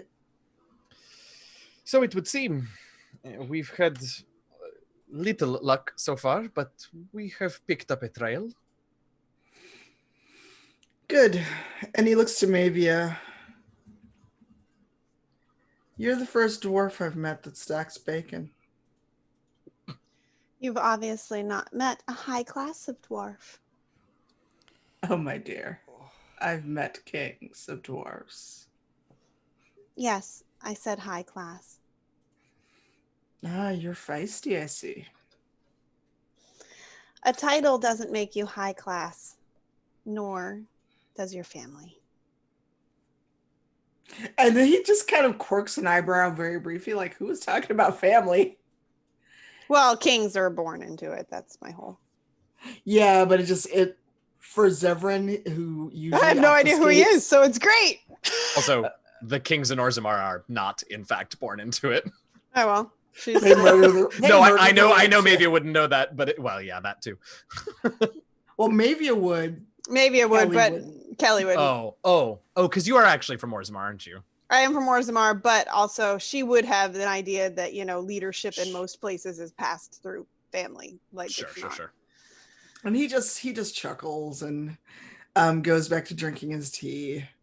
And he's occasionally giving Verisa flirty looks, but I would not like to making it roll obvious. to see if I notice. Oh, you want to? Oh boy, go ahead. Just Perception. Is that a thing in this game? I don't know. Perception? Yeah. yes. There we go. Is it searching or just perception? Perception. Oh, that's a sucky roll. Okay, well that's right up Kelly's alley, right? Yep. 4, 5, What 6, is it? 7, 9.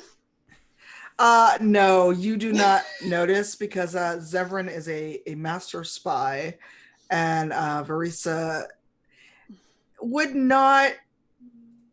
After seeing the way that you all have teased poor Harold, she probably would not let them see any chance to dig that in. That, and I just don't think I also don't think she's that person to be braggy in public in general. True. So, are you coming with us then? I assume, Mr. Mysterious Person at my breakfast table. And he just chuckles. He's like, well, the name's Zevran. I am one of the Inquisition spy masters. And he leans in a little. It's not your breakfast table. You are here at the indulgence of the Inquisition.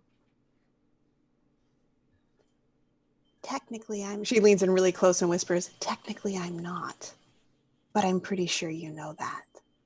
And then she leans back and she's like, well, I don't know. I was here first. You got here later. He knows Mavia's kind and type. And he just like, you, I'm not sure if I like yet. You're sassy. I grow on people. No. Not me, you won't. And he looks to Verisa. Keep an eye on that one. She could be trouble. I'll see you later. And he saunters off to do some work. He seems a bit judgmental. You should pick better friends, Verisa. Y'all aren't going to find friends, so you're going to murder each other. What has poor Bastien been doing, though? Because He's got a hangover. He's still got a hangover after how much coffee? I mean, it's the headache, it's the dehydration, No, he kind of watches the exchange without saying too much. I mean, he feels a little bit protective of Mavia and doesn't want anything to go wrong or upset her too much, but he's not going to necessarily interfere because he knows that that'll piss her off as well. So he kind of just watched the exchange more than anything else. I mean, the thing with Mavia is she's got to put up the bravado. She's got to do it. I will give you a primer on Zevran later. Oh, please. That would be great before the next NPC I have to interact with. Because I don't want the NPCs to kill any of you. I mean, I've already offended how many of them at this point, just because I don't know who the hell they are. I mean, most of them, it's not that big a deal. Kelly, Zevran is kind of like, what's the best comparison here? The best. Yes, this is true. This is true. Assassin Spymaster. Dread Pirates Robert. He's the best school of the Viper you've ever met. But they all suck. Dread Pirate Roberts. Dread Pirate Roberts School of the Viper. Yeah. Okay. So she can appreciate that he's got his image, but she's got to look cool in front of the people she's trying to buy the friendship of. All right. I think Verisa just doesn't say anything when the Mavia and Zevran are going at it, and she just kind of snorts to herself and goes, "They'll either be," and mention in Elven says to Zalanis, "They will either be." No, I've lost it. I feel your pain. Zalanis. They will either. Will either be. I can't get it back. I love a good touchstone. Zalanis. They will either be best friends or they will kill each other in their sleep. Well, I've grown rather fond of Mavia. I hope they don't kill each other. Oh, and the whisper was just to him, by the way. That wasn't to everybody. No, Right. but I mean, but he said, keep Yeah. an eye on. Mm-hmm. Yeah. I'm assuming, Tanya, that he would know. Josephine would have told him. Varric would have told him. Somebody would have told him. Well, that, and he's not the Inquisition spy master or master of crows for nothing. I mean, he also would have noticed that she's, not a dude. Yeah. So he's got Mavia's number. Weird. I mean, weird. It's totally fine that the top of this letter is ripped off and the name is addressed in different handwriting, right? Yeah. Yes. Definitely. While the shenaniganry has been going on, a scout has come into the hall looking for either Fenris or a member of the Inquisition. And they look a little hairy and they see your group and they come over. Pardon, has anyone seen the Inquisitor recently? No, he was having a meeting with Ambassador Montilier a few hours ago, but he seemed busy, but not since then. Harold, have you seen him? Harold's Is not Harold there. Here's not Oh, right. Harold is not. Harold! No, I have no idea. Well, if you find Harold, you'll probably find the other one. There's no guarantee on that. Although True. the odds are about 65-35 at this point. How did you do by fives? That's just weird. It was just the percentages. Very strange. No, I haven't seen the Inquisitor. Is everything all Do right? you need We help can- finding him? You should be able to find him. I think his nose is still busted. Oh. So the scout just looks at the strange dwarf, kind of like, "Oh, you must work with Scout Harding."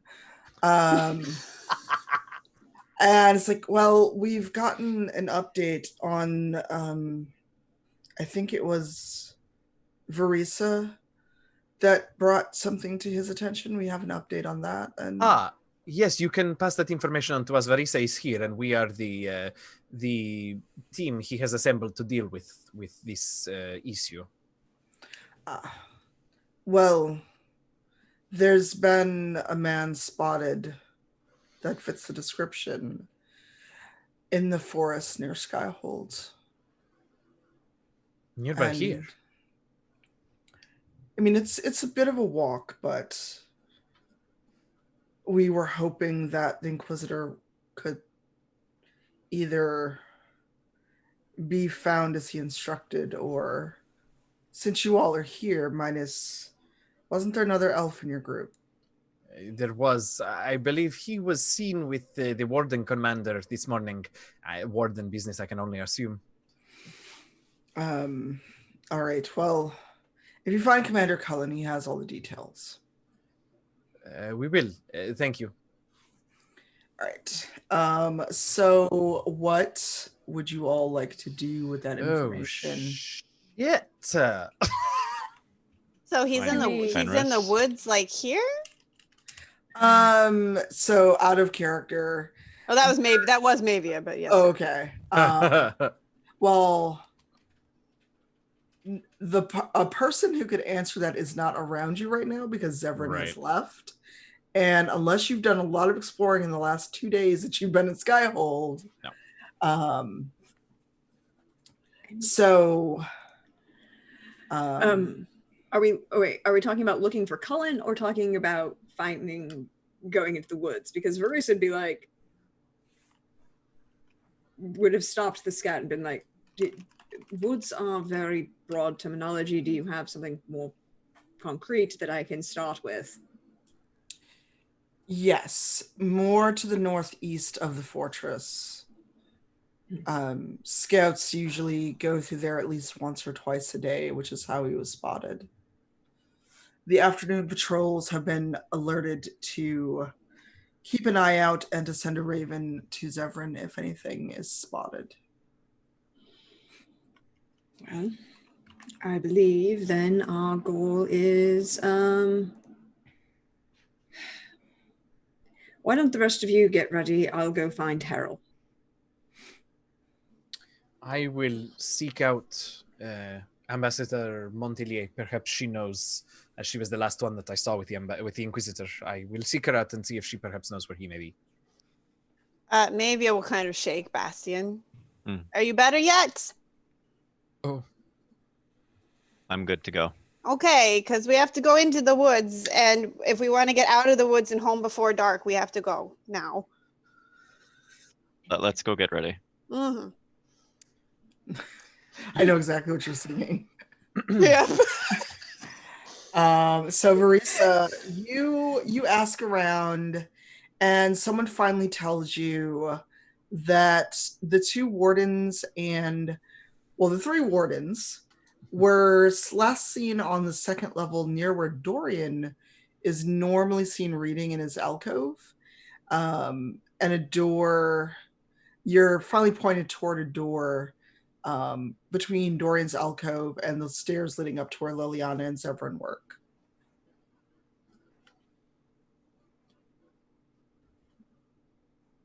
What do you do? She would wait momentarily, like 5-10 minutes. She's not listening at the door because it's warden business, and she's mostly has a pretty good idea of what might be going on because she was there when Harold confronted Blackwall the first time. And would wait like a minute, 2, and then rap purposefully loudly, very intentional back. Right after you knock, you hear a thud, like someone either fainted or dropped to the floor. Do I hear screaming and or the sounds of steel being cleared? No, you do not. You hear Harold's voice, and you're not sure who. You're pretty sure who the other voice is, but you can clearly hear Harold. Come on, Harold, breathe, are you in God distress? damn it. No. What is what's Blackwall's state right now? Is he just blacked out or dead? Blackwall just hit the ground. But you didn't get a chance to check and see for yourself before the knock on the door. And you and Logain are conferring.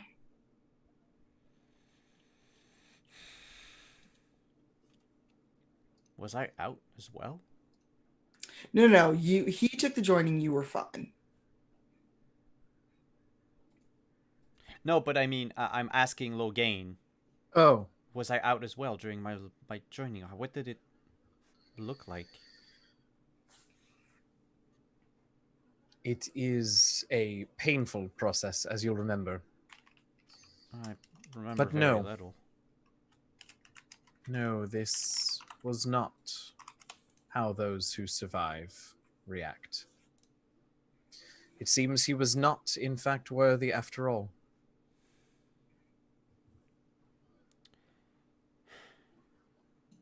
Well,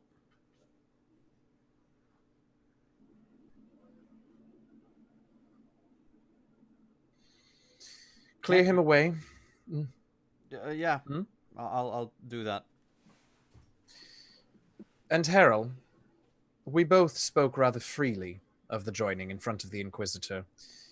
We would both do well to remember that this particular aspect of our order is best kept under wraps.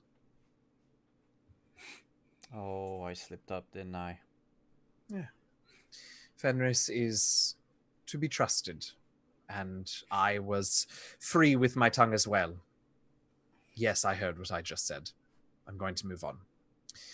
I'm not. All right, well, But you can move. Like your tongue. And I'll take the body. And I'll pick up the silver chalice, put it away, and actually, while Harrell is dealing with that, I think Logain will leave the room. You know, Varisa's knocking at the door. Oh, she was knocking. Oh, I missed the part where you knocked. I'm so yeah, sorry. no, I was going to say Uh, with the body, I'll go to the door and just like ask Verissa to. Is it locked? Did we lock No. ourselves Probably. in? No, I don't think No. so. I assumed that someone was just Oh. yeah. Can you open the door, person on the other side? Harold, are you in distress or do I have to help you hide a body? You have to help me hide a body, or actually provide Alright, then. funeral rites. If you want Zalanis, then that's not my job. Can you just open the door? He's heavy. Fine. She'll open the door. I see you finally took my advice about dealing with the Shem. Yes, a shame the shame didn't make it. Shem, but good try. Did you need something from us, Farisa? Warden Commander. I needed to, unfortunately, appropriate your associate. Seems our quarry is nearby and within reach, but tracking into the woods does require. Well, I mean, I could do it pretty well, but apparently we need light for other people. I can sense him. Yes, Okay, Harold, you should go with her. I will take care of this here. This is far more important. Go. Can I? Do you, Oh, we, all right. do you I'll need just- assistance? Well, I'll prop Blackwall against the wall. Oh, for heaven's sake. Like Weekend at Bernie's? No, just like sitting down, like just like Like Weekend at Bernie's. Like Not- prop him up with a drink in his hand? no, just Stand by the jukebox. Go. I was Warden. being careful not to break the body any further, is what I meant. I mean, You did you bigger want him to with look us. like he died of natural causes? No, I just want to drop him here so that Logain can handle this. Let's just go. Okay, you know, I mean, it seems very important. She's having this moment of like, Commander. sorry. Warden, go. Warden Commander, enjoy your night. Warden, after you. Verissa. While you have been retrieving Harold, Fenris has finally been spotted Oh, good. coming down from his office, and he notices the remainder of you kind of looking harried, and that same runner finally found him, so he knows what you're about to do because he is armored to the teeth, and he is ready to join you. And Zevran appears out of another door, and you are all ready for the woods.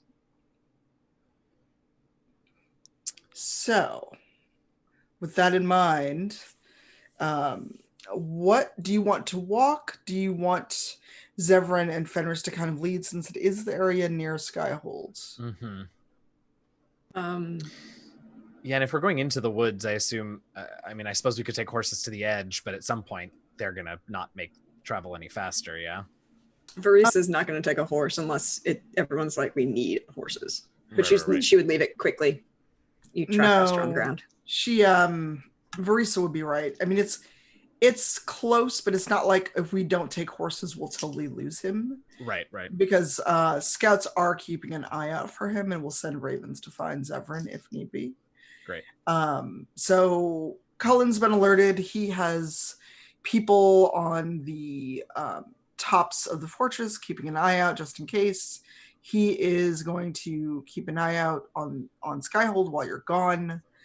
And depending on what else anyone needs to do or wants to do, you can set out for the forest immediately. Oh, yeah. I mean, yeah, if I have, like, my equipment, I figure I'm going to have to go put on my armor or something. We could say on the way downstairs you stopped and made sure you were armored. Okay. Yeah, then yeah, like it's the montage of everyone getting together. Yeah. So it's an interesting group that wanders out with Fenris and Zevran in the lead, headed toward the way the scouts told him. And you soon transition from the almost glacial area around Skyhold into tall forests. The Dalish will feel very at home. Fenris and Zevran are like, damn it, forest again. You said scene transition or sing transition, because I can totally do both. Scene. Okay.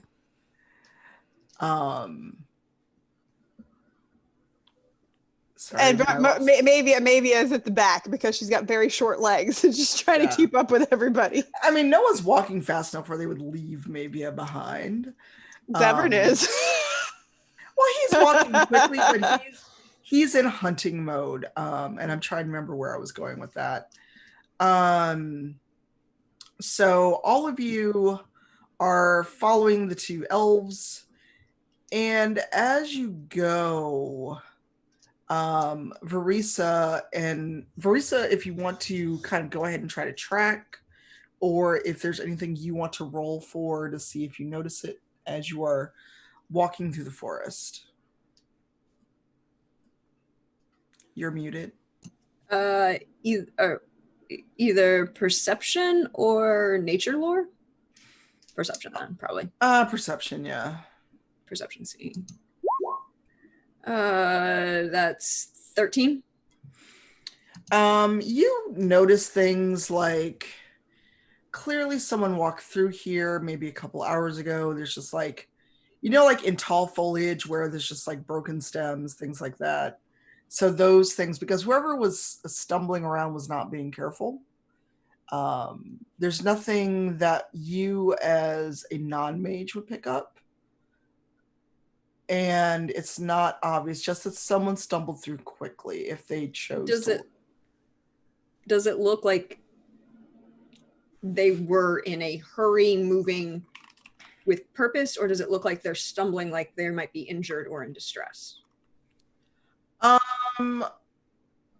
Slightly injured and in more of a hurry than you think someone with an injury could manage.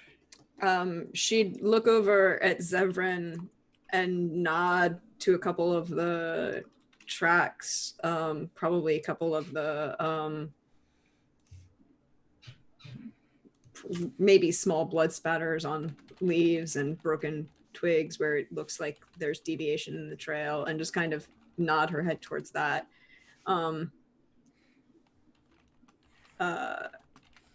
And look back to Zevran. He shouldn't be, whoever it is, they're injured and moving much too quickly for their injury. And if someone's that much in a hurry and that injured, there's usually something even scarier following them. True. Keep tracking, and I will keep the others informed. and I'll be a few feet behind. So Zevran relays what you've told him, and he makes to follow behind you so he can basically kind of report back and forth. Harold, what are you doing? I'm using my powers. I was trying to find them again. I think it's 30 yards that I can do my thing. Sense Darkspawn. Yeah, 30 yards. So, I'm basically trying to keep, like, I'm following everyone, but most of my attention is focused on trying to sense Anders. Okay. Marisa, give me another perception check.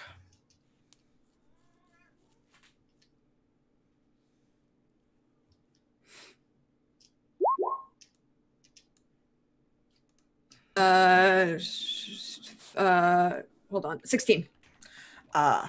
So the trail is becoming a lot more clear to you. Mm-hmm. And you follow it until you come into a clearing.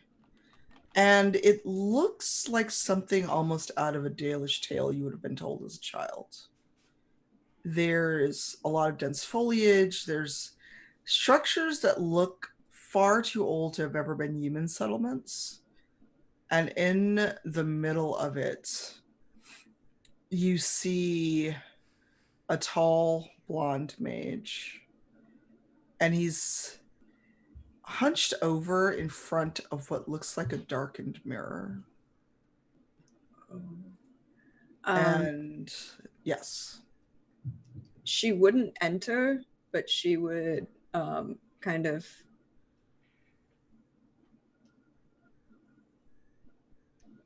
Zevran speaks Dalish, correct?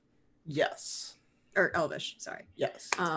She would kind of softly whisper back over her shoulder. He's here and he's distracted with something, I'm not sure. No, I don't do majors, you might want to ask Solanus.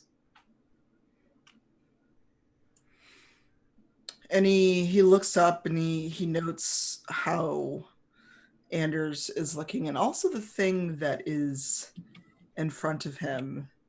Can I make a roll to know what that might be? Yes. Yes, go ahead. Can I?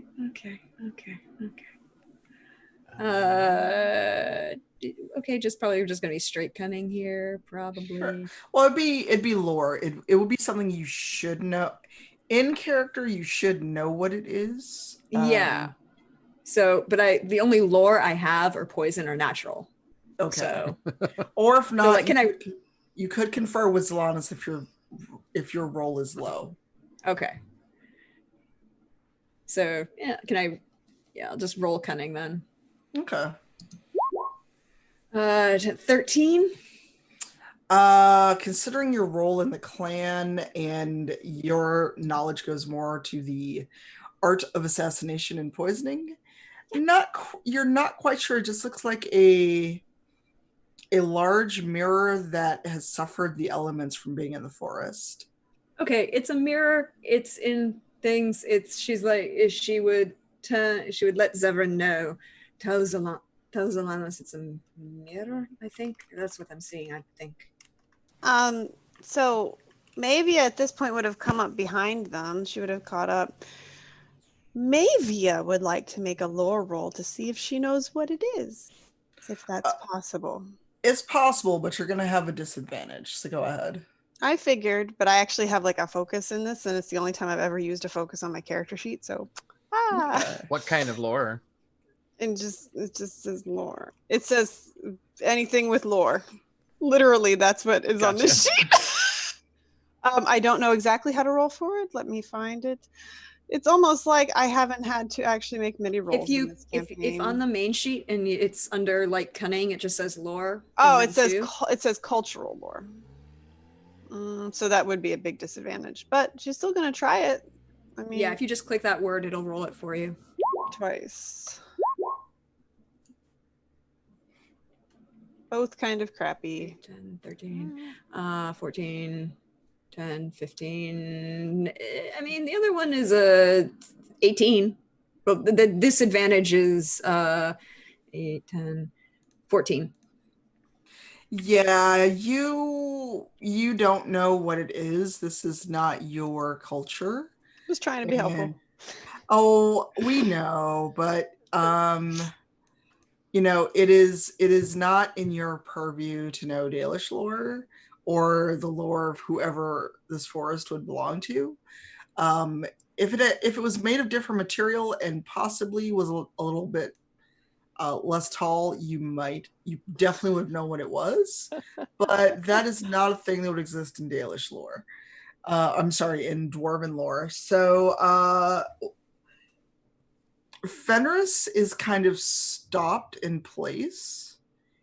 He knows what it is, and Zevran knows what it is, but he's very much focused on the person in front of the mirror, because he did not know what he would do when he found Anders again, and also he has to be the Inquisitor right now, and it's hurting him. So he starts to actually walk forward before Zevran grabs his hand. He's like, "You don't know what he'll do." And I think Verisa would almost mom arm the Inquisitor. Oh dear. Harold, Oh boy. He doesn't have his seatbelt on. Harold will shout out. Anders? Are you okay, Eugenio? Maybe it No! hides behind a tree. I am trying to be... I know, I didn't expect that reaction out of Eugenio. I mean, someone has to call him out. I know. And if he Well- casts a spell, I'll take it. That mirror. Okay. I don't know what that mirror does. Well, I mean, out of game I do, but in game I Yeah, but- don't. Because Yeah, I'm that's ignorant why- of my own culture. That's why Verisa asked for Zevran or for Right. Zalanis. For Zalanas, and then somehow it got lost, and maybe it was making checks, and Okay. Well, we can. Verisa, a minute she hears Harold start to talk, just dives sideways and into a tree and disappears. Oh God. Bye. And Anders does Gets an not. arrow ready. Yeah, Anders does not reply. He's just kind of still crumpled there, not looking so hot. oh boy, get him away from that mirror and be very careful. If it is what I think it is, it can spread the darkspawn taint. I'm Oh, sorry, what? I'm going to run to the mirror, Oh God. grab Anders, and start pulling him away. I mean, the moment Zalanis said something about Darkspawn Taint, there's only one person here who can't get it, because he already has it. Well, two, because Anders is a warden. Yeah, no, but I mean, out of the five of us, like, I'm the only one that can get close to Anders at the moment if that thing does taint people. Well, that actually spurs Anders into reacting, because he wasn't unconscious. He was just kind of laying there, really hoping you all would leave him alone. Oh, Because he's heard. Was he pretending to be asleep for a nap when his mom Yes. checked on him? No.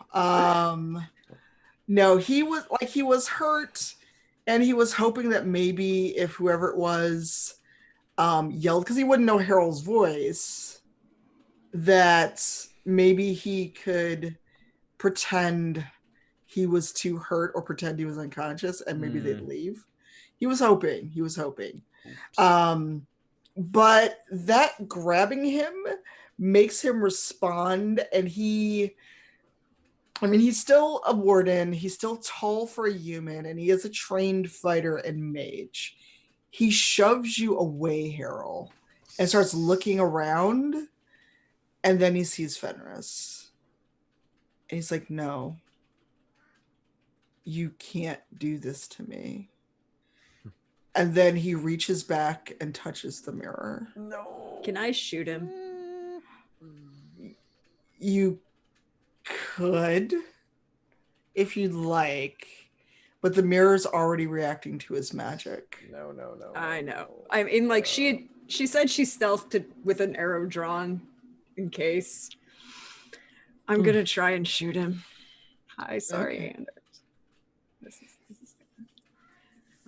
she aims, she fires. It's a 16 with stunt points. Let me pull up Anders' character sheet.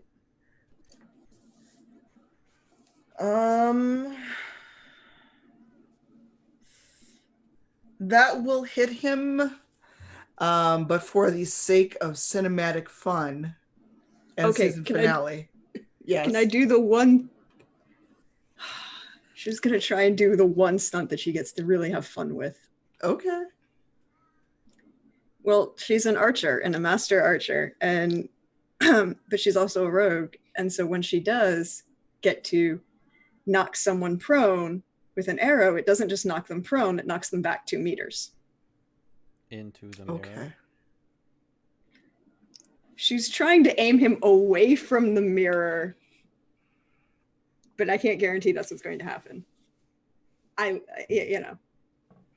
intention is to shoot him away from the mirror. Okay. So even the cat is like, what? Mhm. Do you want me to be cinematic with it, or do you want to describe what you hope happens? Can I describe what I hope happens? And then I will totally let the DM decide what actually happens. Go for it. Because what she's intending to do is the minute she heard Harold shout, she stealthed away, had the arrow drawn. It's like, she knows that there are things in Dalish culture that you don't touch because bad things happen when you touch them. And she's like, okay, Zalanis said this is a bad thing. We can't let him touch it. Harold's going for him. He's going to go and touch the mirror. Fuck, I can't guarantee that I don't know what that'll do to Harold. I don't know what it'll do to any of us. Fire and knock him at least to the side away from the mirror. Hopefully. And she's not trying to kill him. I mean, like. So you're going for like a shoulder shot or something. Yeah, she's going like the knockback shoulder shot. Hope springs eternal. Yeah. Because his magic had already activated the mirror.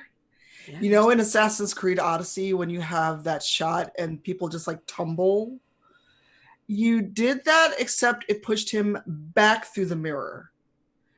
And if anyone played Dragon Age Origins, or if you remember this, I forget what's his name, Taliesin. Is it Taliesin? Yeah. No. Tamlin, yeah. Tamlin. Taliesin is who Zevran is trying to find. Tamlin gets pulled into the mirror. So it's like that, except the mirror does not shatter, but it is lit once more once Anders is pulled through the mirror. So you've got an active magic mirror in the middle of the forest near Skyhold. What do you all do? Zalanis. Oh no.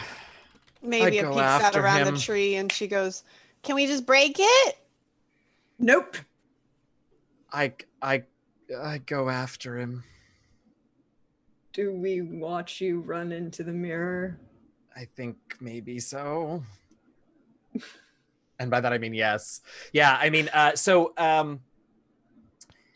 for so many reasons, Zalanis is going to run towards the mirror and just say, if he has the network working, there is no telling. We must go after him and just touch the mirror. Oh, Zalanis. Oh, Zalanis. So Zalanis is through the mirror. What do the rest of you do? As this happens, Harold is gonna look to Fenris and just say, please be there when I come back. And he's gonna go after Zalanis. Oh boy. All right, that's 2. So when shit kind of started going down, Bastion would have whipped out the glaive to be ready for anything, and seeing Zalanis and Harold go for the mirror would have followed suit, and assuming that that's like next point of danger and therefore must attack, he runs up and kind of in sync with Harold and Zelanis, touches the mirror as well. All right. Luckily for you, since even though you're not a mage, because the mirror's been activated, you are able to pass through the mirror as well. And it's probably not wise. And because Fenris has unfinished business with Anders, and he also doesn't want Harold to get killed, he runs after you as well. Oh shit.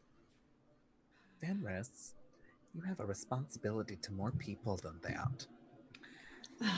I mean, there are people who could try to stop him. Zevran may try. I think fuck, it's gonna happen. Verisa, It's like, oh man. She's like, fuck this shit. And she's mad because the arrow didn't, like, she knew exactly what it was supposed to do, and it just, the physics didn't work because of the magic. She's blaming the magic of the mirror right now. She's like, Okay. she knows physics and this has to be magic to fuck this shit up. So as she runs by him faster because she's in not heavy armor, she'll say to Zevran, rain check, but do keep the Inquisitor on this side of the mirror. Mavia, come on, let's go. And she will run through the mirror.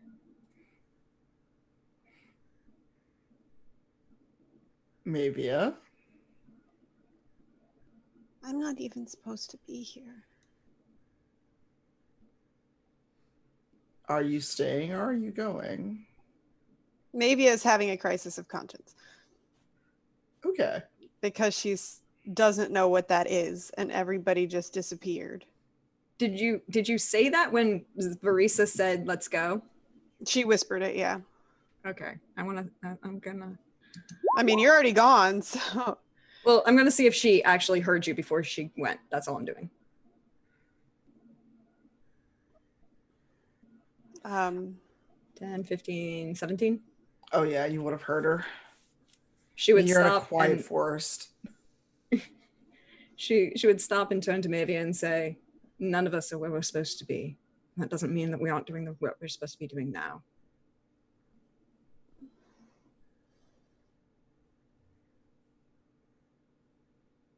Maybe I will turn, and assumedly Bull came with everybody.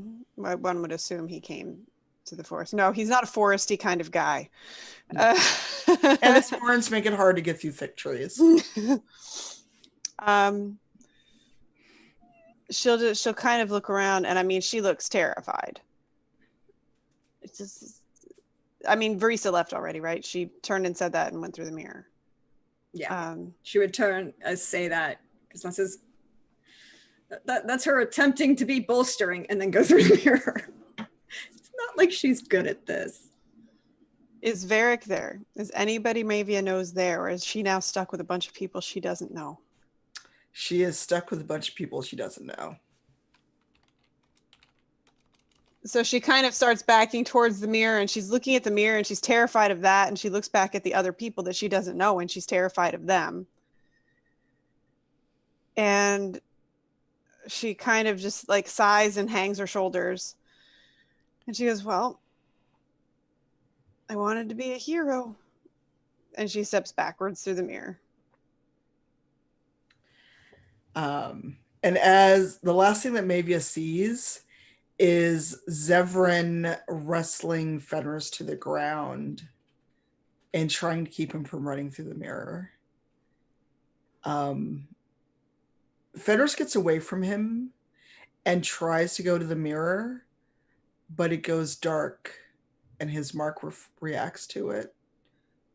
And the last thing any of you hear is him yelling that this isn't right, that he should be there. And that's where we end season 1. We did the thing. Did we just get like sucked into an alternate reality? Because I don't know what's going on. It's not an alternate reality. It would be worse than that. I'd like chat to know that I offered to play the game while we're on downtime, and everybody seems to agree it's funnier if I don't. Really, buddy? Okay. All I remember is this endless forest of mirrors. but I have. Oh, is there a merchant Not- that sells mirrors? I can deal with him. Not fine. telling you No, anything. no. It would be so much better if we had that merchant who sells mirrors. You'll find out next season. That's right. Yeah. That's right. Also, for the record, I don't want to ever be heard to be discouraging anyone to play this game, but it is pretty funny that you don't know things. I mean, if nothing else, I get to react every time you guys say Darkspawn taint. Because I mean, You can Really? still react to Darkspawn Taint if you want play the game. I mean, we react to it and we play the games. Exactly. It is by far not the worst thing that comes with that. why are No. you so waggy? That was a So thing. that was how we ended season 1. Oh boy. Question: my- if we hadn't had that many shenanigans, would we have actually got past the mirror, or was that your plan? What? Was that your plan to end like on the cliffhanger, or did we shenanigan our way into not getting? I'm not telling. I am not telling you. No peeks I behind the mean- curtain for you. No, the biggest thing for this cliffhanger though for me is it's Zalanis and Varisa and Harrell and Bastion and Mavia who just went through the mirror. I have questions and I don't know how they are. Probably We'll find dead. out. No, We shall we're see. not- We no, shall see. that would Oh be no, no. There are bad things, but I don't think any of us are dead. I'm not gonna treat you like I did for the hellish one shot. You're not gonna all start dead next season. That's good. Can we get a? Oh my God! Can there be abyssal geese on the like darkspawn geese? No. I've Kelly. seen enough of Infernal Goose. No. But I think this is a good place to wrap up, unless we want to keep chatting or do something different since it is the season finale. Oh, I love a cliffhanger, but that's me. I mean, I like. yeah, no, I cliffhangers, would to be love fair. to end on that cliffhanger. The last scene or the last couple of frames of Mavia just stepping backwards to the mirror saying, "I wanted to be a hero." Yeah. Yeah. All right, It's, it is back in your capable hands, Simon. All right. Well. Hi. I'm Simon at Wandering DM. Welcome to the channel, everyone. This was our finale of Dragon Age: The Search for Enders. We have technically found Enders, so we technically succeeded. I have made the decision, as someone who's never played the game, that Anders is a dick. I don't know if I'm wrong, but I'm just making a decision based on that. I feel like I should start like a tweet at the end of every episode of next season telling what I feel about the NPCs despite never having to play the games. Well, I can guarantee if you tweet Anders as a dick, you will probably hate Twitter even more than you already do. Yeah, everyone not loves recommend. Blondie. Yeah, Everyone loves it. I mean, Mass like I have this murderer. dark point in my soul where I'm just like, someone should do that just to get the odds and see what the count is. But no, don't do that to yourself. I ever. don't feel like I know. That said, we will be back soon as I open up the calendar. But you should expect us to come back for another season of Dragon Age. I'm hoping, and we're going to talk with the cast, but we should be back in July. We're going to have a talk anyway afterwards. I'm going to tweet about it. Don't worry, you'll be kept in the loop. We won't just drop a new season out of everyone, on everyone, unprepared Out like of that. everyone would be painful. Yeah, brain. But yes, thank you for coming. Thank you for hanging out in chat. Thank you for all the follows, the raids. Thank you to all of you watching on YouTube. It's always greatly appreciated to know that we have fans on the other platform. Thank you to all of our sponsors, Magen Press, Found Familiar, Roll20, virtual tabletop that we've been using for this season. And be sure to check them out either in the links in chat or in the panels down below. Thank you to our partners through the Daisomensi program, Level Up Dice. Get yourself some very fancy dice by clicking on the purple torch. That's below the video. We will be back. There will not be any Cyberpunk because we're on between season hiatus. So tomorrow there might be an impromptu stream. There might be nothing. We'll see. I'll tweet about it during the day. And then on Saturday, be sure to come by Saturday afternoon at 1 p.m. for our second episode of Black Flag, a Rapscallion campaign, where, and that's the whole reason for the facial hair situation, where I play a swashbuckler who's also part of a very interesting guild, and I'm stylish and stuff. It's cool. And the game is awesome. Otherwise, on Monday, we'll see what happens on Monday, but it should be Legacy, Life Among the Ruins. Then on Tuesday for Witcher, which hopefully will not fall prey to more technical issues. Yeah. Yeah, and on next Thursday, actually, will be the premiere of our anime-inspired game called Sisterhood of the Magical Blade. So if you like anime, if you like magical girls, if you like Blades? blades, if you like anime, kind of like Gintama and these type of things, so halfway serious, halfway comedy, be sure to come check out Sisterhood of the Magical Blade. That's it for me. Let's go around the table. Tell us who you are, where we can find you on the internet, what you have going on, where can we follow you. I remind the cast that you can post links in chat. That's not a problem. Be sure to do it if you need to, if you want to. Let's do reverse order from the intros. We'll start with our GM. By the way, thank you so much, Tanya, for agreeing to GM Dragon Age. It was awesome, and I had a ton of fun. I'm so glad to hear it because I was worried I would suck at this.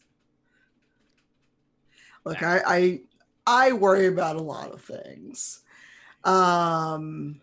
So my name's Tanya, Cypher Everywhere.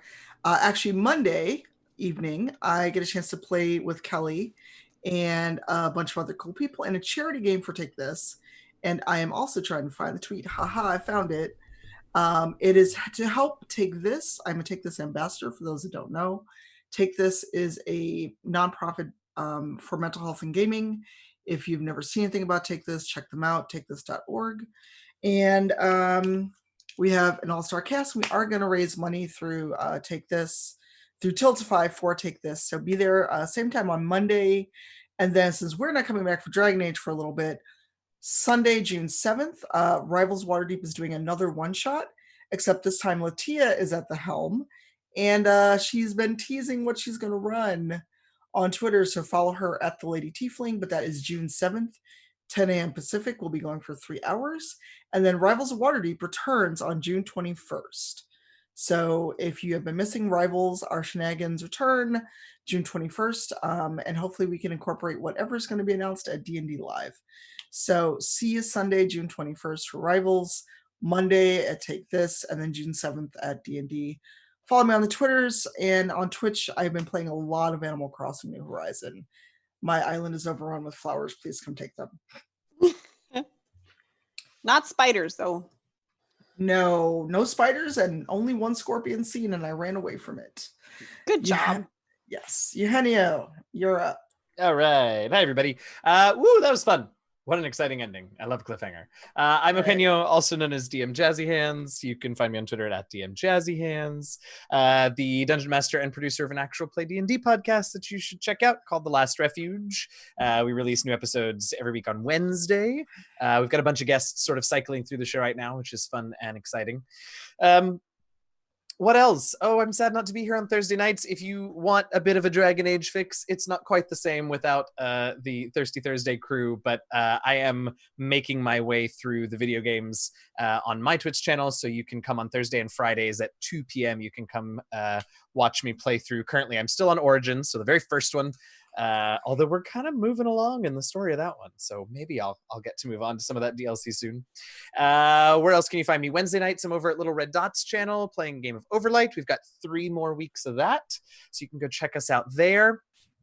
And that's all, I think. Yeah, I don't know. I'm very excited. When I got the nudge to look into Illuvians before this week, I was very excited to find out what was going to happen. Oh, that's me. Hi, I'm Kelly, the Opera Geek. You can follow me at the Opera Geek on Twitter. Not Facebook and YouTube because someone got it first. But if you go on my Twitter, the links to my Facebook and YouTube are in fact there. So what for me? Obviously, Monday, I will be back with the amazing Tanya playing for Take This. And seriously, Tanya is like one of the best GMs I've worked with. So yeah, take that. Yeah. Anyway, so what's next for me? Monday, Sunday, you can catch me. It's going to be Sundays and Wednesdays for right now on my channel, twitch.tv/the Opera Geek. Devin Rue talked me into playing Elder Scrolls Online with her, where I'm playing a Khajiit named Elizabeth Cattery, and I basically run around and catch butterflies while Devin kills everything and screams at me to read a map and follow her because I end up running the wrong way. Tuesdays, I'm here on The Witcher, playing Sisha, who has some issues. And through Sunday, if you are so inclined, you can go to the St. Petersburg Opera YouTube. I'll put the link to Act 1 here. And watch the production of Magic Flute that I sang Queen of the Night in from 2018. If you've ever seen the College of the Opera PDF, that is from that production. The picture on the front is from that production. And if you do watch it, please make sure to look at my live tweet thread because I was very prolific with the tweets while I was watching the broadcast. Because I only sing 2 bits and the rest of the time I get to sit in the back and write out my Christmas cards, I guess. But yeah, that's me. And thanks for being here. And thanks for letting me play with everybody here on this channel because you guys rock. And yeah, see you in July. Bastian. Hi, everyone. My name is Andrew. You can find me on Twitter at Anderful1. Well, without Thursdays, I don't have very much else going, at least not right now. Definitely looking forward to season 2. It was absolutely amazing to be on here with everyone and go through all the shenanigans we did. Thank you so much, Tanya, for doing the amazing job that you did. And it was great. Looking forward to the next round. If life brings new projects, things change, whatever it may be, I will be updating that on Twitter, which I'm not very active on right now, but I'll start actually. But you're there. We made progress. Yes. I entered the Twitterverse thanks to the wonderful cast that we have and the season. So I will be starting to post updates actually. So if I start anything new or if I have anything going, then you'll find the updates there.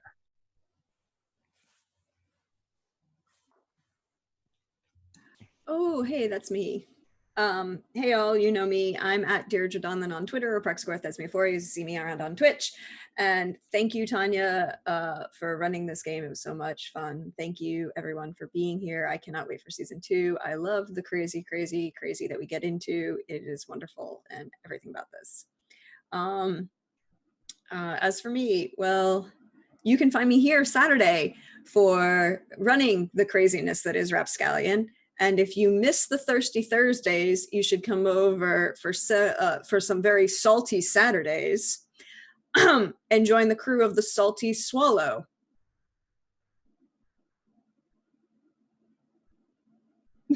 I kid you not, they named it that ship that. It's a great name. It is very piratey. It is so much piratey. And Simon, I'm going to say this because I love you as my dearest friend. But where is the shame in actually saying what Nathaniel does for a living after we just saw Harold for a season? Oh, I just wanted to keep it secret. Okay. There's no shame in it, and Nathaniel's not ashamed of what he does. Good to know. Hell, he set up all of his like crewmates with colleagues. He works for the high end. He's a high end courtesan. It's fine. Yeah. But yes, come join us on Saturdays. It's hilarity and fun and a lot of really great storytelling, and I appreciate all of you for it. But other than that, check my Twitter where post's going to be. Oh, and Wednesday on Witcher, over on Tales from the Grim. And I'm only going to say this: if you haven't been keeping up with season 2, you should, because we finally have the entire cast all of the characters have finally met Gunter O'Dim, and that may or may not be a good thing. But yes, check it out. Check my Twitter because that's where I'm going to be, and all the fun people I get to hang out with and all the fun stories I get to tell with them. And I can't wait to see what happens next season. Mm-hmm. Thank you, everyone. Ooh, thank you for coming again, everyone. Have a good night. We will see you perhaps tomorrow. Check out on Twitter. I might be doing something impromptu. We'll see. Otherwise, I might take the evening off. And come back next week for some anime shenanigans. And then... I forgot one thing. What?